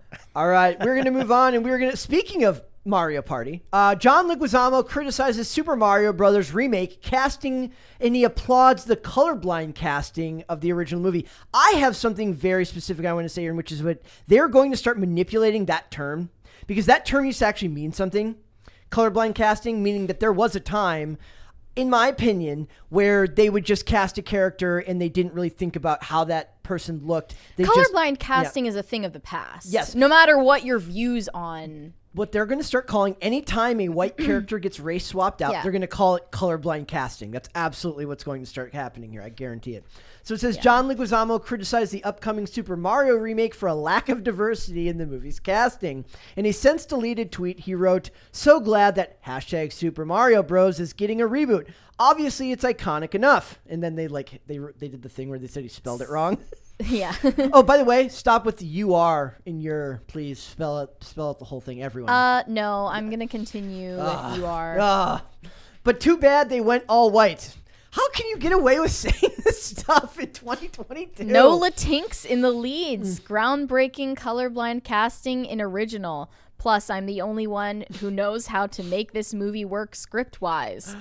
What a narcissist. And don't he played forget, Luigi, by the way, not Mario. Have you seen that? No, I haven't. Oh my God, it's tremendous. Have you seen it? Yeah. Tremendous. Yeah. Amazing. It's incredible. Yeah. He's not helping himself. Also, if you guys remember, he was involved in the you okay? The screen. I was just looking at the monitor. If you remember, he was remember when they were casting Fidel Castro. He got very upset. God. He got very upset at the casting of Fidel Castro. Yeah. And he's throwing his hat in the ring again for Super Mario Brothers. What's funny about this is like he's not a super big name compared to Chris Pratt, but he would have made sense to keep involved in the project because they want to keep names that are involved. And he was he's part of the John Wick franchise. That's how I think a lot of younger people know John Leguizamo, not necessarily from The Pest.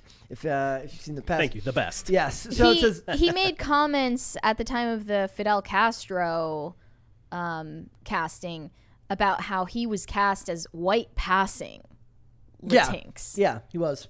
I do like that. And he has a problem with that, even. Yeah. I like how the term is you can kind of just make it whatever you want it to mean.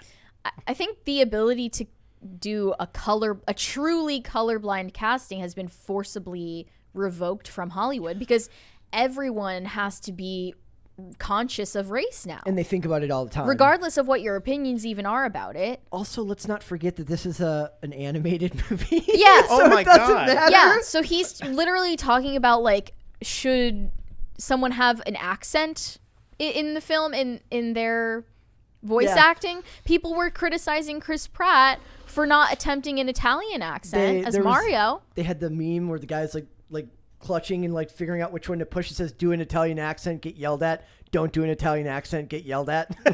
Which one do you I guess what they did was like nationality blind casting. Yeah. Because if they were staying true to this system of ethics, they would cast an actual Italian to play the voice of Mario. But just imagine why does it matter? I think the worst job in the world right now would be a Hollywood casting director. That might actually be the worst job in history unless you're actually just a weird radicalized activist that sees this as every opportunity. You can't even hire hot chicks anymore. Yeah. You have to purposefully hire Tatiana Maslany. Sorry. Yeah, no offense, but like offense intended. Like I don't want the women on TV. She's not even bad looking. It's just like she's 37. I want all women to look like. Does anybody remember The World Is Not Enough? James Bond movie. Oh yeah. When they tried to get you to believe that Denise Richards was somehow a nuclear physicist. I want all women suspend disbelief. I don't want it to be believable at all. I want them all to look like supermodels no matter what profession they're in. I'm being a little bit hyperbolic here, kind of, sort of, maybe not really.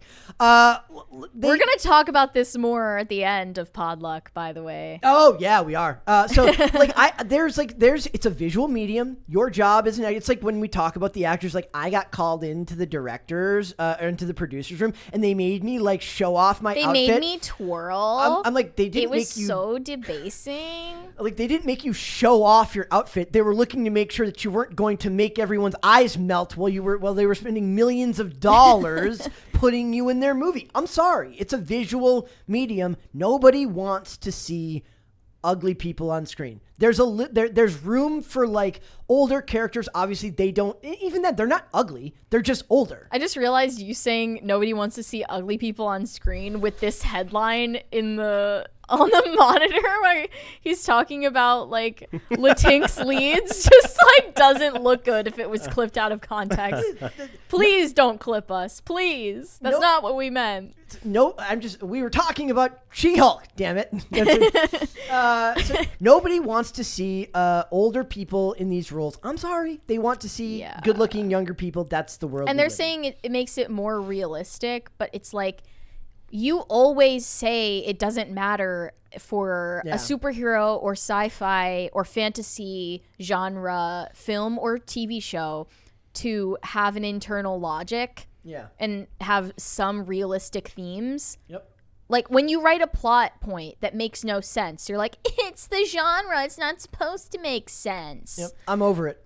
But like, then you appeal to being realistic when it defends your casting decision when you cast someone who's 37 years old. Yep.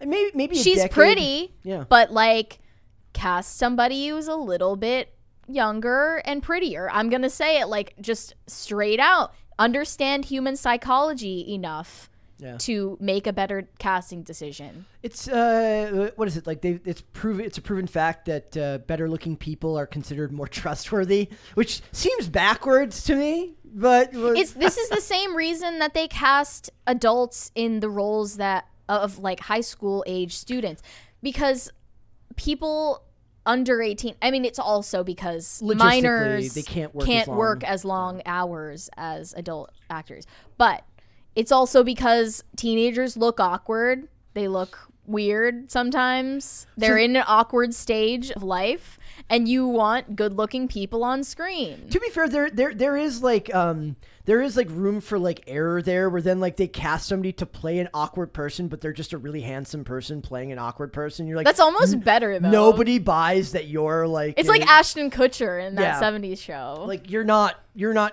or even Fez.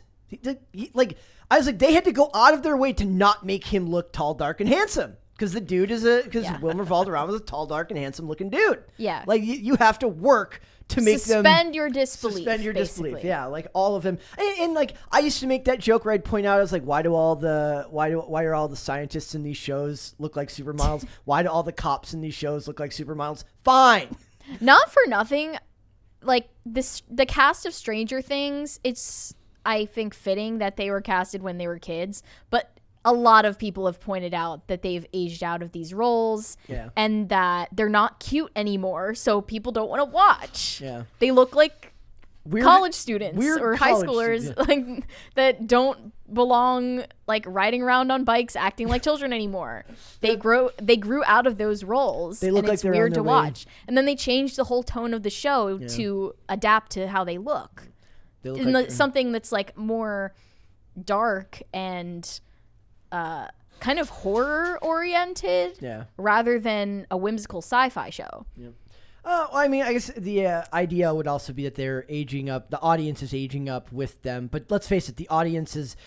what we found the is audience that had a lot of adults to begin with. When we talk about like the height of pop culture right now, those things are for like, whether it's Stranger Things, anything in that genre, that's for like the ever children, like the adults who are children forever, right? They never grow up. They never actually grow into adulthood. That's what those things are for. Well, a big appeal of Stranger Things was the nostalgia factor for the 80s. People who grew up in the 80s. They had a lot of adults in their fan base from the very beginning, so I don't believe that they're adapting the show's tone to grow up with their audience. In Keenan Smith in the chat says Ninja Turtles, April had a research assistant. She was plain, but she was still a 7. I want to point out that even in the Teenage Mutant Ninja Turtles movies, in the first one they cast Judith Hoag, and then in the sequel. In the sequel, they had Paige Turco, who's just a smoke show at that time. Like Judith Hoag looked like she would be like maybe a field reporter, fine. But Judith Hoag, but Paige Turco looked like she was like an actual news anchor, right? Like that's what you cast. You cast good-looking people, guys. That's what you do, women and men. Because let's face it, the men shouldn't be like I said. When you're casting the middle-aged business guy, he can be a little bit bigger if he's got his.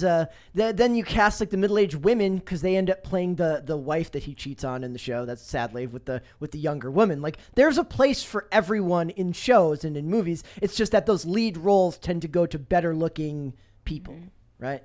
Yeah. Yeah. So, all right.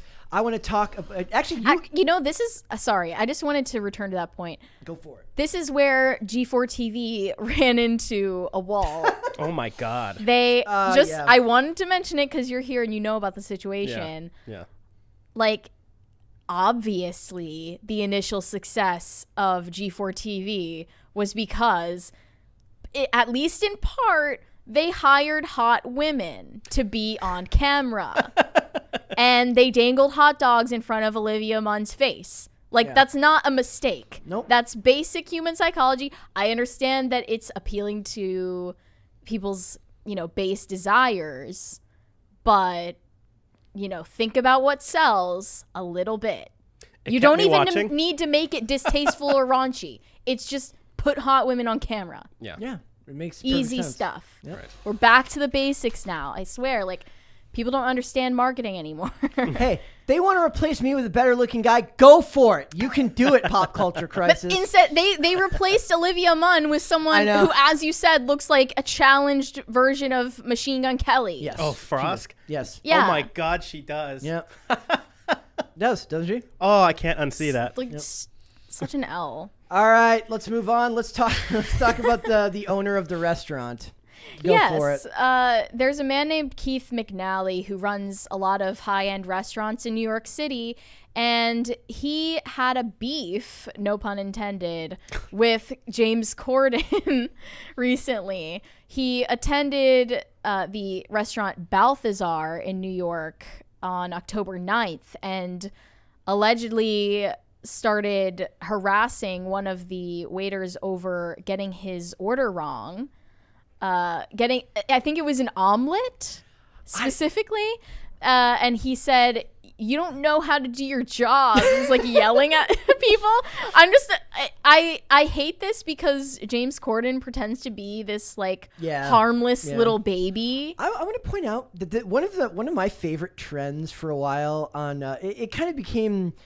You remember when The Amazing Atheist, when atheism made its big push? God, but there was a push recently where I was seeing where there's a lot of pushback on religion, where they talk about it's the woman who goes to church every Sunday, but then she goes out to brunch right after church and she's just awful to all the servers at brunch.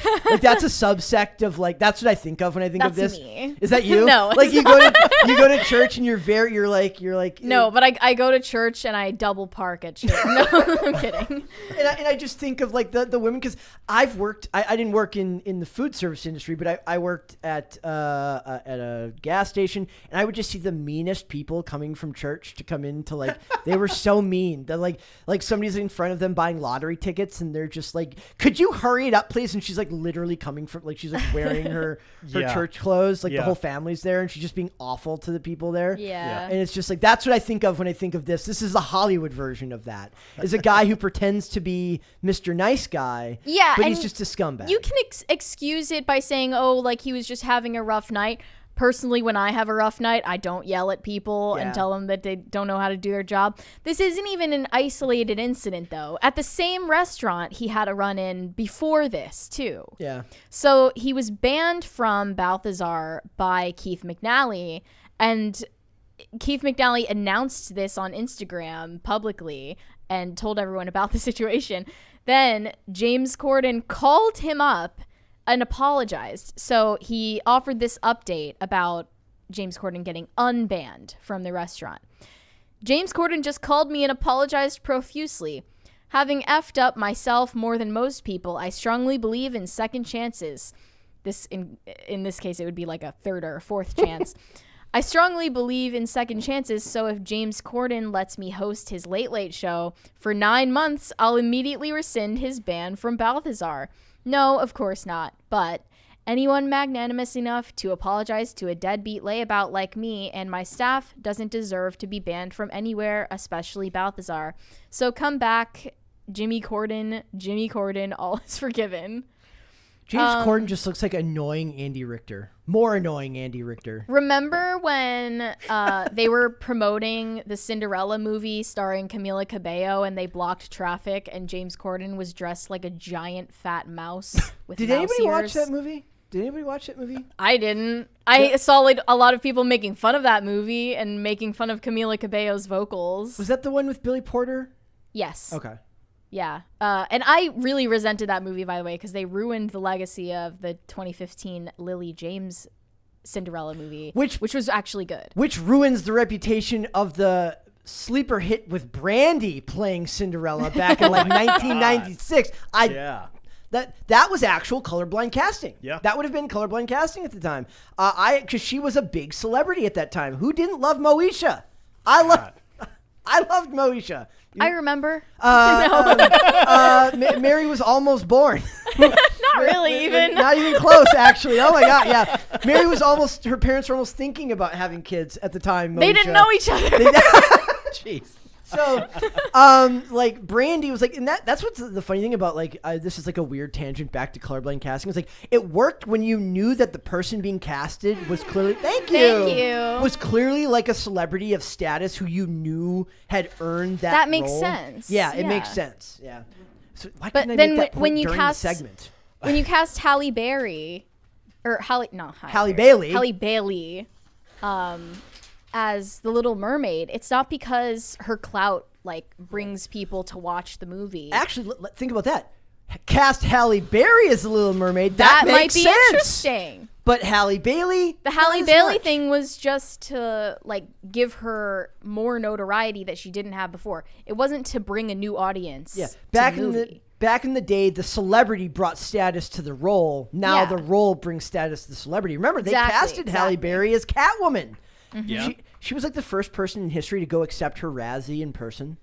I think that's cool. Yeah. And that's She owned what I it. was talking about yesterday.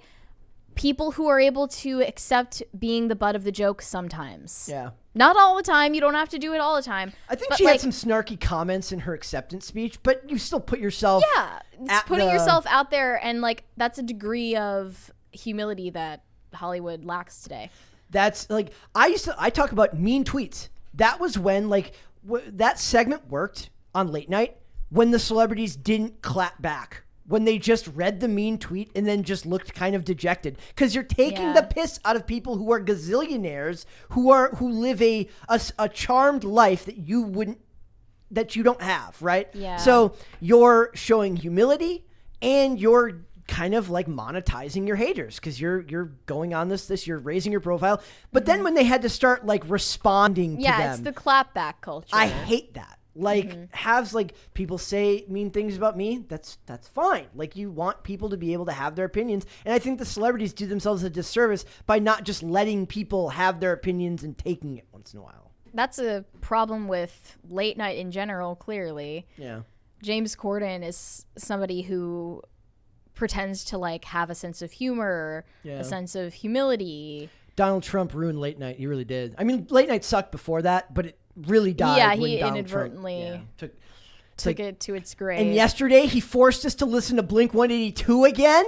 Yeah, what the heck, Trump? They were blaming You heard Blink about that? 182 coming The new back. song? Wait, what do you new mean? one? There was an article Yeah, blaming well, their return. They on Donald say Trump. it's Donald Trump's fault that people have nostalgia for the 2000s. What? It's a bit of a stretch. My favorite comment below that, they said, if he has that much power, can someone please have him make Imagine Dragons go away? Yeah. Imagine Dragons is sort of like Maroon 5, and they'll just never go away. No, it'll be around. I don't know. Like a lot Because of they're those, like chameleon. yeah, I'm not a fan. They'll just do whatever is popular at the moment, and it's sort of just, it's a mantle. It's like Maroon 5 is a mantle. like pentatonics. Oh, yeah, I cannot stand Pentatonics. Make it go away. And there's somebody, like, there's a member of Pentatonics watching right now, and they're, like, crying. The only thing I've ever seen of them that I remember though is the Lindsay. They did like a thing with Lindsay Sterling. Yeah. Lindsay Sterling's cool. Yeah. So, all right, shall we move on to Womp Womp?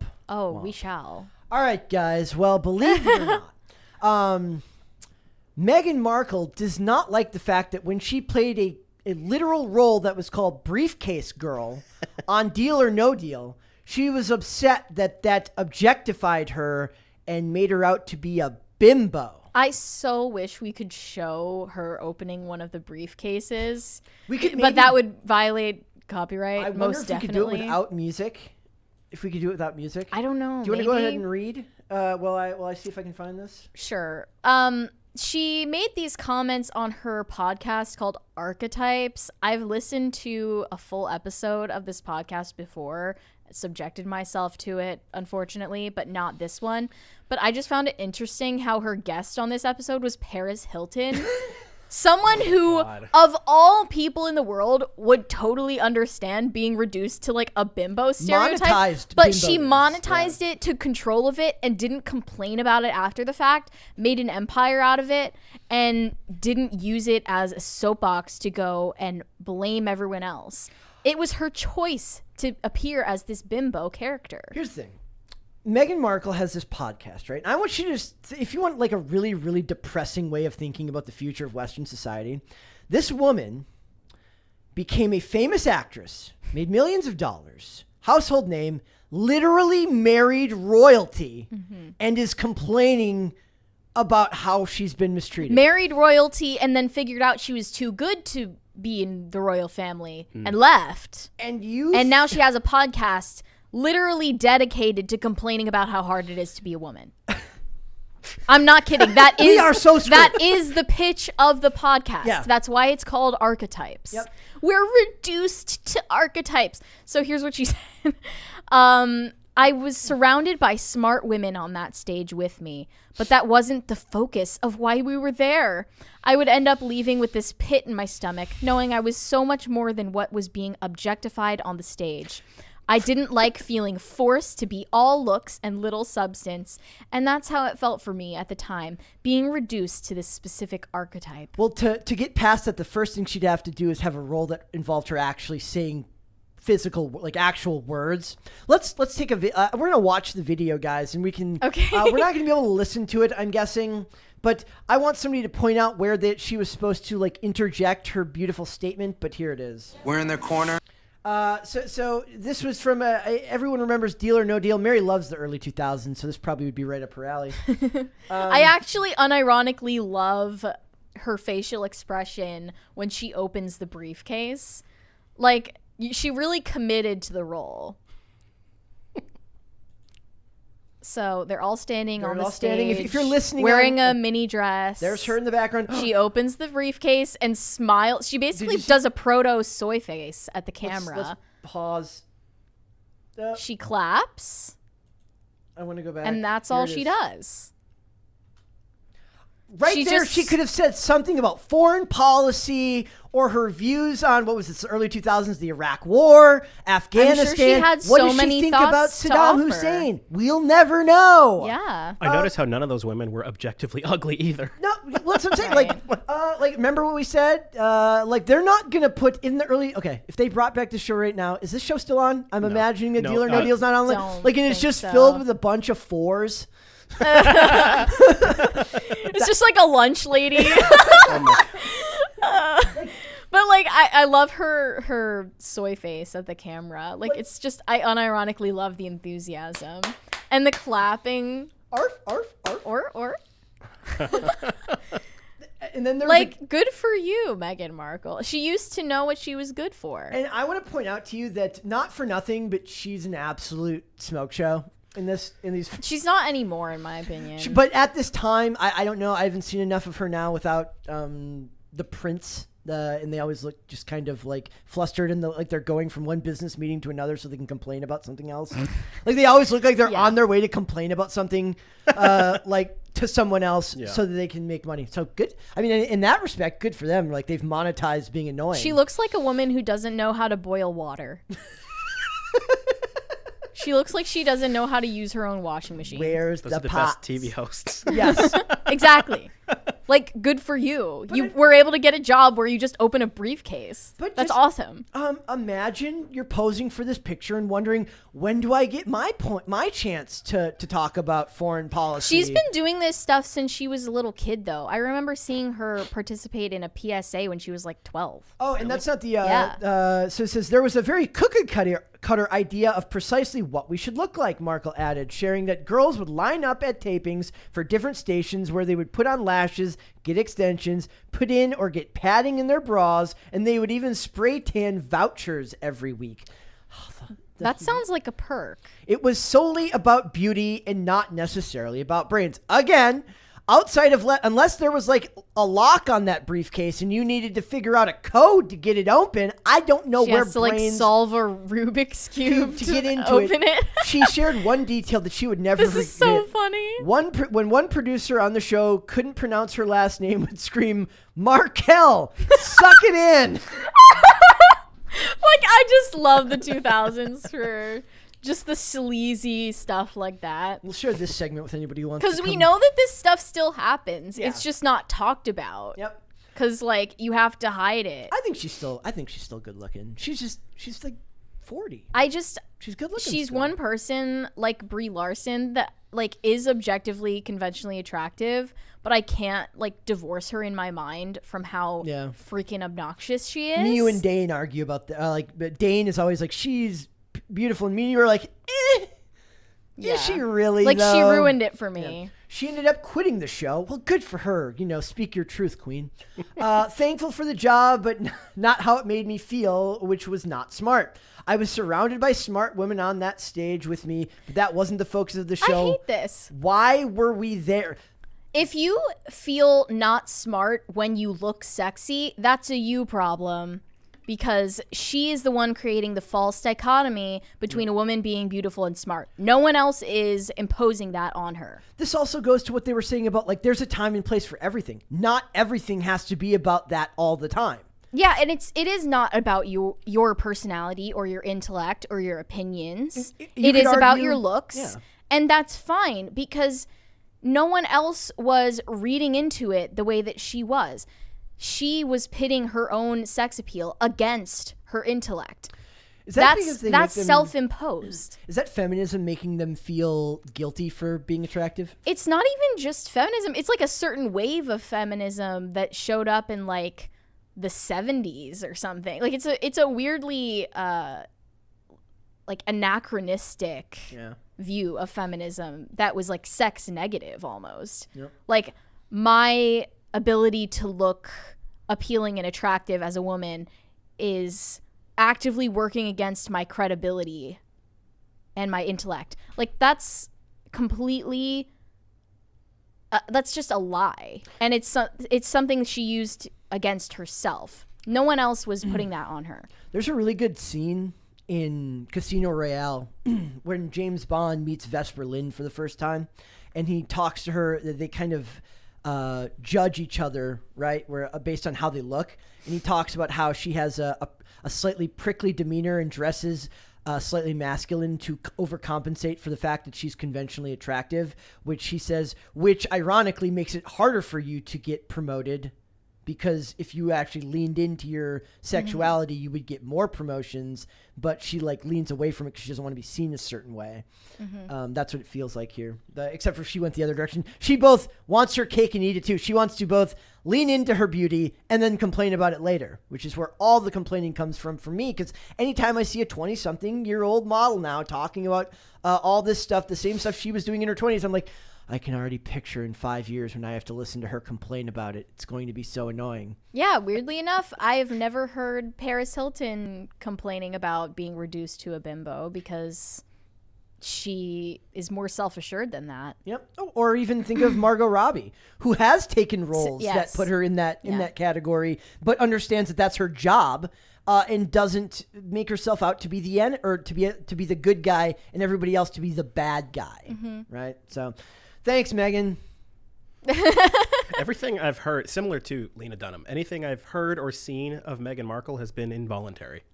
Yeah, it's always like running away. Every opinion I've learned that Meghan Markle holds against my will. Yeah. I've never gone out of my way to hear her. It's like get away. Like, I mean, I might listen to this podcast episode now because... See, that's the type of thing you would subject yourself to. I want to live past 40. I do. Yeah. I don't want... Like, I would listen to this and, like... Only because Paris Hilton is on it. I'd have to wrap my phone in, like, some type of, like, plastic wrap and, like, bubble wrap so that when I throw it across the room, it doesn't break. Yeah. You know? So, all right, let's go to Super Chats. 222 Chubbs said, I can't stand when people call out privilege. However, Mary saying we notice bad comments over compliments is eye-rolling coming from a pretty gal. Well, that's just like... I think I made that point. Well, we both did. Yeah. But like whether you're a man or a woman... Human psychology is to notice negative over positive. Like, believe it or not, I am not a pretty girl, and I always notice the negative stuff over the like mine's related to a specific thing. It's related to skating. Like you can get 1,000 nice things said about you, and just goes like in one ear, one out the other. But then when somebody says something negative, even if you don't want to, it sticks to you. Maybe for only 5 minutes longer. but it still does stick with you a little bit longer. I remember somebody made a comparison that like telling a girl she's not pretty is the same thing as telling a guy he's not funny. Oof. Because it holds a similar power. Yeah. Oh. It's like I said, Yeah. I wasn't in the podcast, but I was like, I got like kind of pushback from somebody when I pointed out, I said, most people aren't funny. I said, I'm not funny. Like, most people aren't funny. Most people can strive to be amusing. Yeah. And that funny is like, there's very few people that are legitimately, creatively, individually funny on their own, right? I find you amusing, Brett. See, I'm fine with being amusing. Like, and even then, it's like it's more about like reiterating something you've heard before, or like a funny meme you saw, or a funny thing you saw. Very rarely do most people have that type of unique, humorous insight. That's not a bad thing. It's just saying that most of our humor comes from the culture around us, not necessarily something created by that person themselves. Sure. Yeah. Caper2X said Lydia and or Brett Cooper. This is for our guest suggestions, I suppose. Well, it's going to be a while before Lydia comes back, if she does. She's not around anymore. She's out of the state. Yeah, that's I would gonna love be to difficult, have Brett Cooper on. That would be fun. Yeah. She covers a lot of the same stuff we do. Yeah. Bobcat said, so Mary couldn't work in Hollywood? Would you work in What Hollywood? does that mean? But here's the thing. Would you work in Hollywood? That's what I want to know. For what purpose? I mean... If you could get any job in Hollywood, Mary, what would it be? Probably something behind the scenes. She's a casting director. Yeah, that would be fun. Mary's casting couch. It's actually just a couch where you talk to somebody about, like, I want you for this role. And everyone gets really disappointed that it's gonna be like the other... So, or like costume design. I could that see would you be wanting to work fun. in. You only think about fashion, death, and costumes that involve fashion and death, right?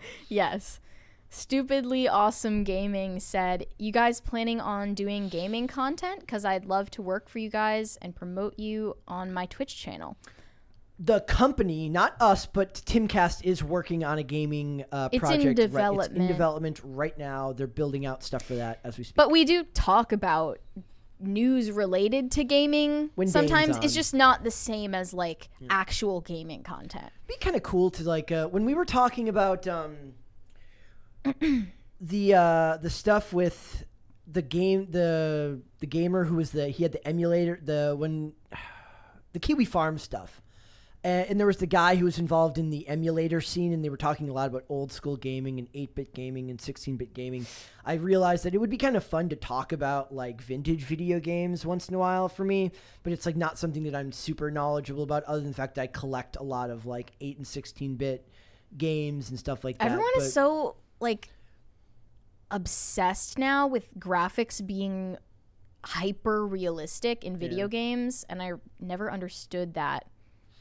For me, it's like also why? what I've noticed is like a lot. There's so many people that have like so much vast knowledge about so many different things that to really run something like that, you have to be extremely knowledgeable, right? And like this show's more of a conversation, and we cover a lot of absolutely absurd topics, but everyone's got like an area in which they know a lot about, right? Like Mary knows a lot more than I do about past drama with a lot of these things. Mm-hmm. I have weird knowledge about actors, actresses, certain genres of movies and television.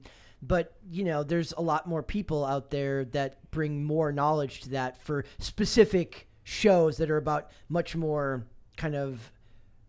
They're niche. Niche topics, right? Like, that's not what this is. It's supposed to be more broad. Mm-hmm. So. The Last of My Kind said, likes the roots showing, a.k.a. frosted tips. It's, yes, I'm eventually. I'm when you get a haircut, it is going to look like frosted tips. It's gonna be great. It's not gonna be. If it gets cut, guys, it's all going. No. Maybe if we get the just 20, one day of frosted tips on the show. If we get the 20s, they want to see it. 2020 crisis parties, I will keep it. That's the best I can offer. I always wanted frosted tips when I was a kid. No, you don't. You don't. So we need to get you guys in Zoomer perms and frosted tips. Let's go. It's gonna be amazing. Troll in CFAR1 101 said, invite T Wits to the show. He's an amazing artist and so much more. Noted. It's saying that we're disconnecting and reconnecting. Guys, is the show still on? That's weird. Chat, we still good? We good. I still see a chat going. We should be fine. All right, we're still connected. Cool. All right. Tyler Hogue said Tyler Hogue would be an amazing guest in this show. And I think I Interesting. he sent that when we were when I mentioned Judith Hogue, and I made that joke a long time ago. I'm like, I wonder if they're related. I don't think they're related. Rhaegar, defender of translucent mermaids, said prediction: Prince Harry and Meghan divorce imminent. I don't know. I think he is addicted to the pain. Oh yeah, remember when he's like she made him sell his his rifle collection. She's like, get rid of I don't want those things in the house. I never understood. That's my Meghan Markle impression. I don't want those things in the house. They definitely call each other babe. Oh yeah. Oh God, Hate it. I hate that. She's like, Jeez. she definitely has a headache some nights just to flex her power. I guarantee No. you. Even when she doesn't, she's got a headache. Rascal King said, Rascal King wonders if Mary puts her cart back at church. What if never had a cart at church there's before, you can wheel in your faith to the church, and they just ask that you return the cart. Where is this church that you have carts? That must be a super mega church. Yeah. Like It has a Walmart inside. That's the Walmart of churches. Tacti Platty said, Meghan loses attractiveness with her annoyingness. Thanks for some meme ideas. I'll upload later to PCC Reddit, maybe Instagram too. We always love Yeah. the memes. Tacti sends me all sorts of stuff on Instagram that makes me laugh. I haven't looked at the subreddit since the last time when we decided to do meme reviews. So I've stayed away from it so that most of it will be fresh when we actually see. There's a great one of Hannah Claire that just, I can't believe how much work it looked like went into it. Like it's just fantastic. So They're going to want Hannah Claire to see it though. We'll show it to her. We'll show it to her. We won't have the live reaction. So, all right, no more super chats. But I just want to point out one more time that I think I, too, have never actually come across Meghan Markle unless it was by force. Yeah. Like, it's literally I feel like members of the Libertarian Party should run on the principle of the non-Markle aggression principle, where you're not allowed to just force your views of Meghan Markle on other people. Like, that's not fair. Like, you should be able to just live a Markle-free existence without that much pushback. That's a basic human right. We shouldn't need government regulation to prevent that from happening. It should just happen naturally. I'm just she saying. got famous for what? Complaining about something? Well, she was on the show Suits, and then she married a She prince. was a D-lister. Yes. Basically. Yeah. And Wendell Pierce played her dad, if I remember correctly, on Suits, which would have been my other suggestion, is to go watch The Wire. I think I'm going to start mentioning... You literally... I don't think we've had one show while you've been rewatching The Wire that you haven't recommended watching The Wire. I watched the trailer for Creed 3 today. And there's I won't point out who, but there's a bit of a Wire reunion from season 1 in there with Michael B. Jordan and another actor. But you guys should go watch the trailer for Creed 3. I think it looks really good. I don't know the name of the actor who's playing the antagonist, but holy crap, is this dude freaking jacked. And it's terrifying. It's awesome. Are they really making a Creed 3? Yeah. With Sylvester Stallone? No, he's not. He's not in. Michael B. Jordan's directing this one. Interesting. No Sylvester Stallone. That's involved in weird. this one. Just when he's like know. making more of a public debut. He mentions Rocky's name in the trailer, but there's no image of him. And they said that this was the first one where he wouldn't be involved at all. Wow. Yeah. So it's taking on a life of its own. But the trailer's really, really good. Okay. The first Creed was good. Yeah. I don't think I actually saw Creed 2. I might have to watch, because that's the one with Ivan Drago and Drago's son. Yeah. If I did see it, I don't remember it. And that would have been like 2018 or something like that. It wasn't bad, but it was forgettable. Yeah, like it was like that was at a time where I wasn't going to the theater. So Right.